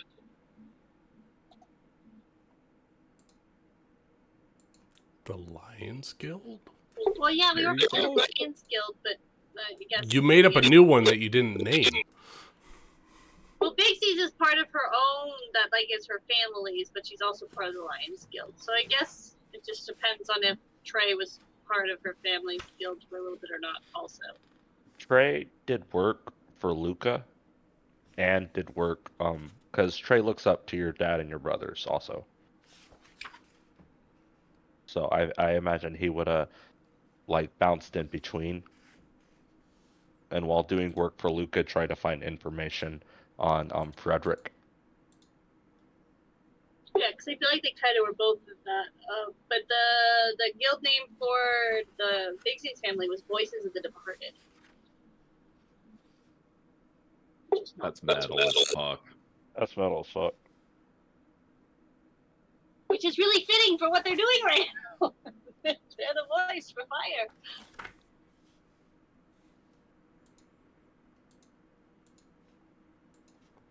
Wow, that is a tale. It doesn't even scratch the surface. Big C's will like say that under her breath. Well, let me make you up a room. I didn't know you were staying. Give me one moment. And she goes and like starts like fussing over like the guest room. It would be nice to sleep in a bed tonight. That's gonna be real cool. Oh, I just you tried know, to sleep on the table. you know the rules. Rock, paper, scissors for the bed. She's gonna roll her eyes. Should I ask Mima? I assume it's a bunk bed. And you're fighting over nothing. Oh, I love that because of all the grandkids always coming. It's Exactly, like yep. the grandkid room. It's a bunk bed now. Good call, Lucas. They got like really like It's the fun kids' room. She makes you up sheets. like the kids' room. Yes. Like Jethro has his perma room here, and then like there's like the kids' room. Yep, Is there a exactly. race car bed? Yes. We It's a chariot bed. Oh. All right, rock, papers. I don't know how to rock, paper, scissors. Rollies. Cheers. D20. Whoever gets the highest gets the better bunk. Oh no. Oh my god, with a 3? Oh, fuck. Wow. Wow. Beat him by one. The lowest rollies ever. We gotta get it out now. For real. Oh. So, Trey, you are sleeping on the floor. Bixie's, you're sleeping in the bed when you start kind of hearing the... Get the chop on. Oh, that's right. It's you a Ferrari on the bottom with like clouds on top. There you go. So you guys are in the bunk beds as you hear the knock on the door. You hear Mama kind of just be like, 2 visitors in one night. So strange. And she goes and she answers the door, and she hears the news of what had happened. And you can hear, like, she was holding a teapot, and she just drops it, and it shatters as she hears the news. Oh, yeah, this isn't gonna end well. Yeah, this isn't gonna be good. Hopefully no one saw us there. What's worse, answering to Mama or answering to the law? Mama. But Mama. eventually, Jethro, you've kind of done what you can do, and they kind of just send you home. And you do arrive back at your grandmother's place. She is sitting at the table with your grandfather, and they are both kind of just sitting there, in shock. As just a little rewind, as Jethro is leaving, he's gonna quickly pull out a quill and 2 pieces of paper, and he's gonna write down the address to his grandmother's house and hand 2 envelopes to Dominus. Send one to Bindu and one to Valeris and Milia at the other inn.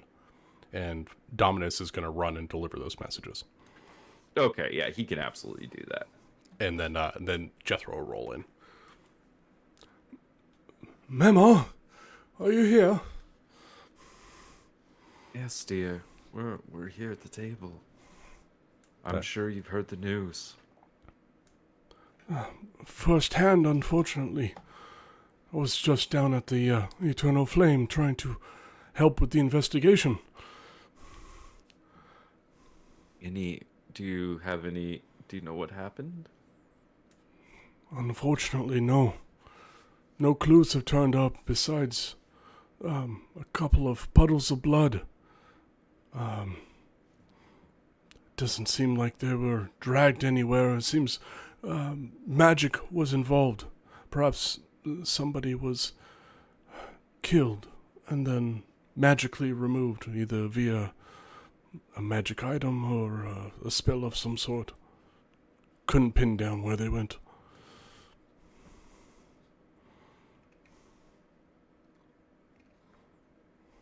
You see your grandfather, Xanokaz. Mm-hmm. He just looks at you and he says, "Your friends are in the other room." Thank you, Papa. I know it's late, but this has never happened before, right? The flame has always been lit. Always. In your time in the war, has anybody been able to reach Suyu and perform such a brazen action against the capital? This is a sacred place. No one would do that. I've done a lot of reading, but this feels like an act of war. We all have been brought up to appreciate and respect what the flame means, and for someone to extinguish it, I can only think of the worst.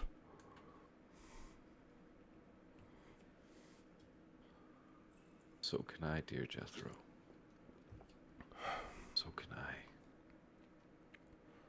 Can't think of all but the worst. Who knows? Maybe the fire was just a fire. But the revered mother was not just another fire keeper. Oh, she was family. She was everything to so many people. To hear of her passing was... She did so much to keep the peace, Jethro. The bonds burned strong because of her. There's no telling what could happen.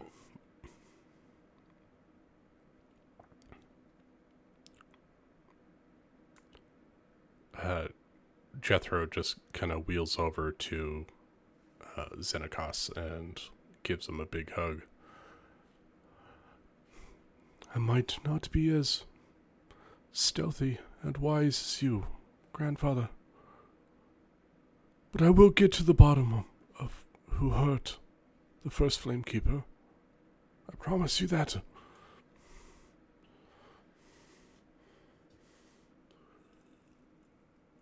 You don't need to take the world's... Can't fix everything, Jethro. You know that. Better than anyone.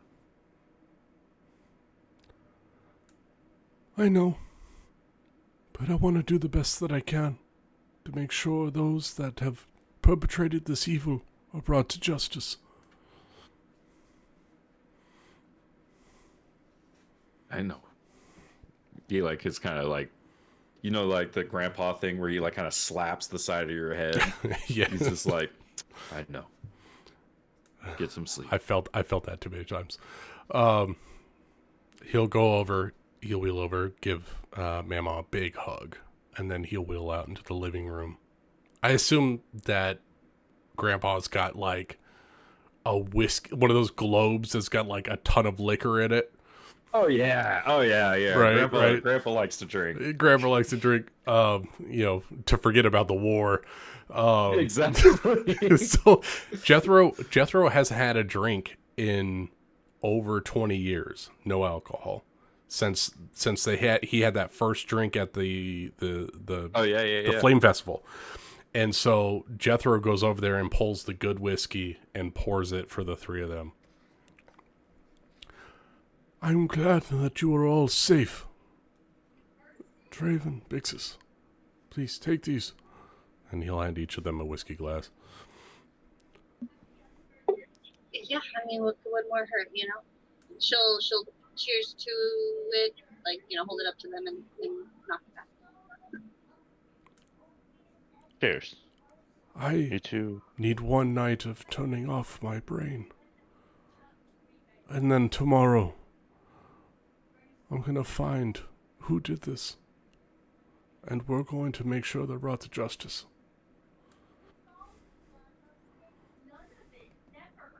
Cheers to that. And Jethro takes his first drink for 20 years.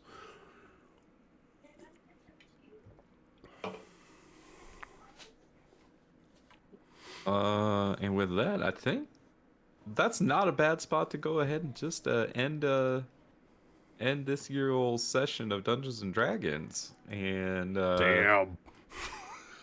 And welcome back to the group, everybody.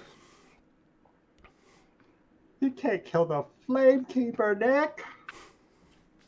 He She was the coolest. Apparently he can. You know what? It brought Mama and Papa out. I think it was worth it.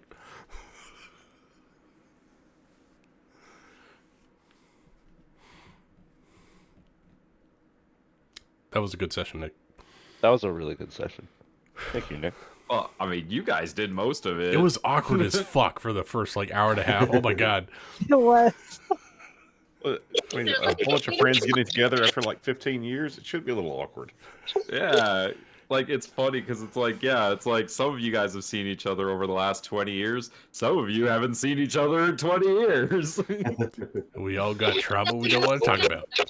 Died for it. Oh, well, that's awkward. Let's, okay, moving on. Oh, shit. I don't know what to say to that. No one has You guys any- were just like not telling each other everything and stuff. Just like, oh, God, this is going to take a while. Okay, let's go. I've had Slow burn. Gets out. Jethro had 2 traumatic moments in the last 20 years. And half the people know about both of them. So he didn't have anything to share.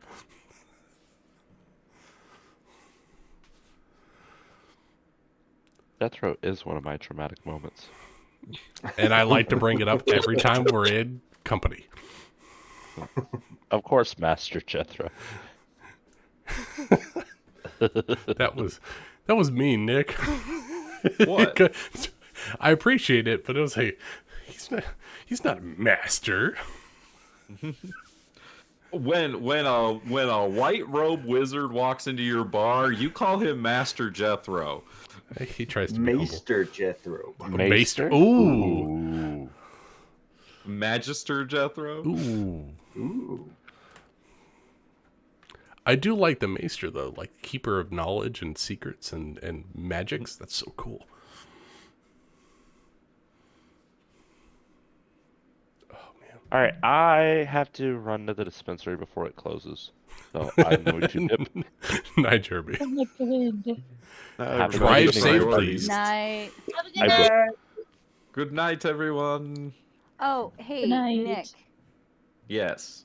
Can I send you some ideas on how the possession is going to work? Sure. Okay. Oh awesome. my god. What possession? I What never saw it happen. possession? Exactly. It's just Melia being her weird ass self. It's probably nothing. Anyway. Inside check. Anyway. Which see you guys person? later. Yes. Oh, that's why I failed. I insight checked Alfred, not Melia. Yeah.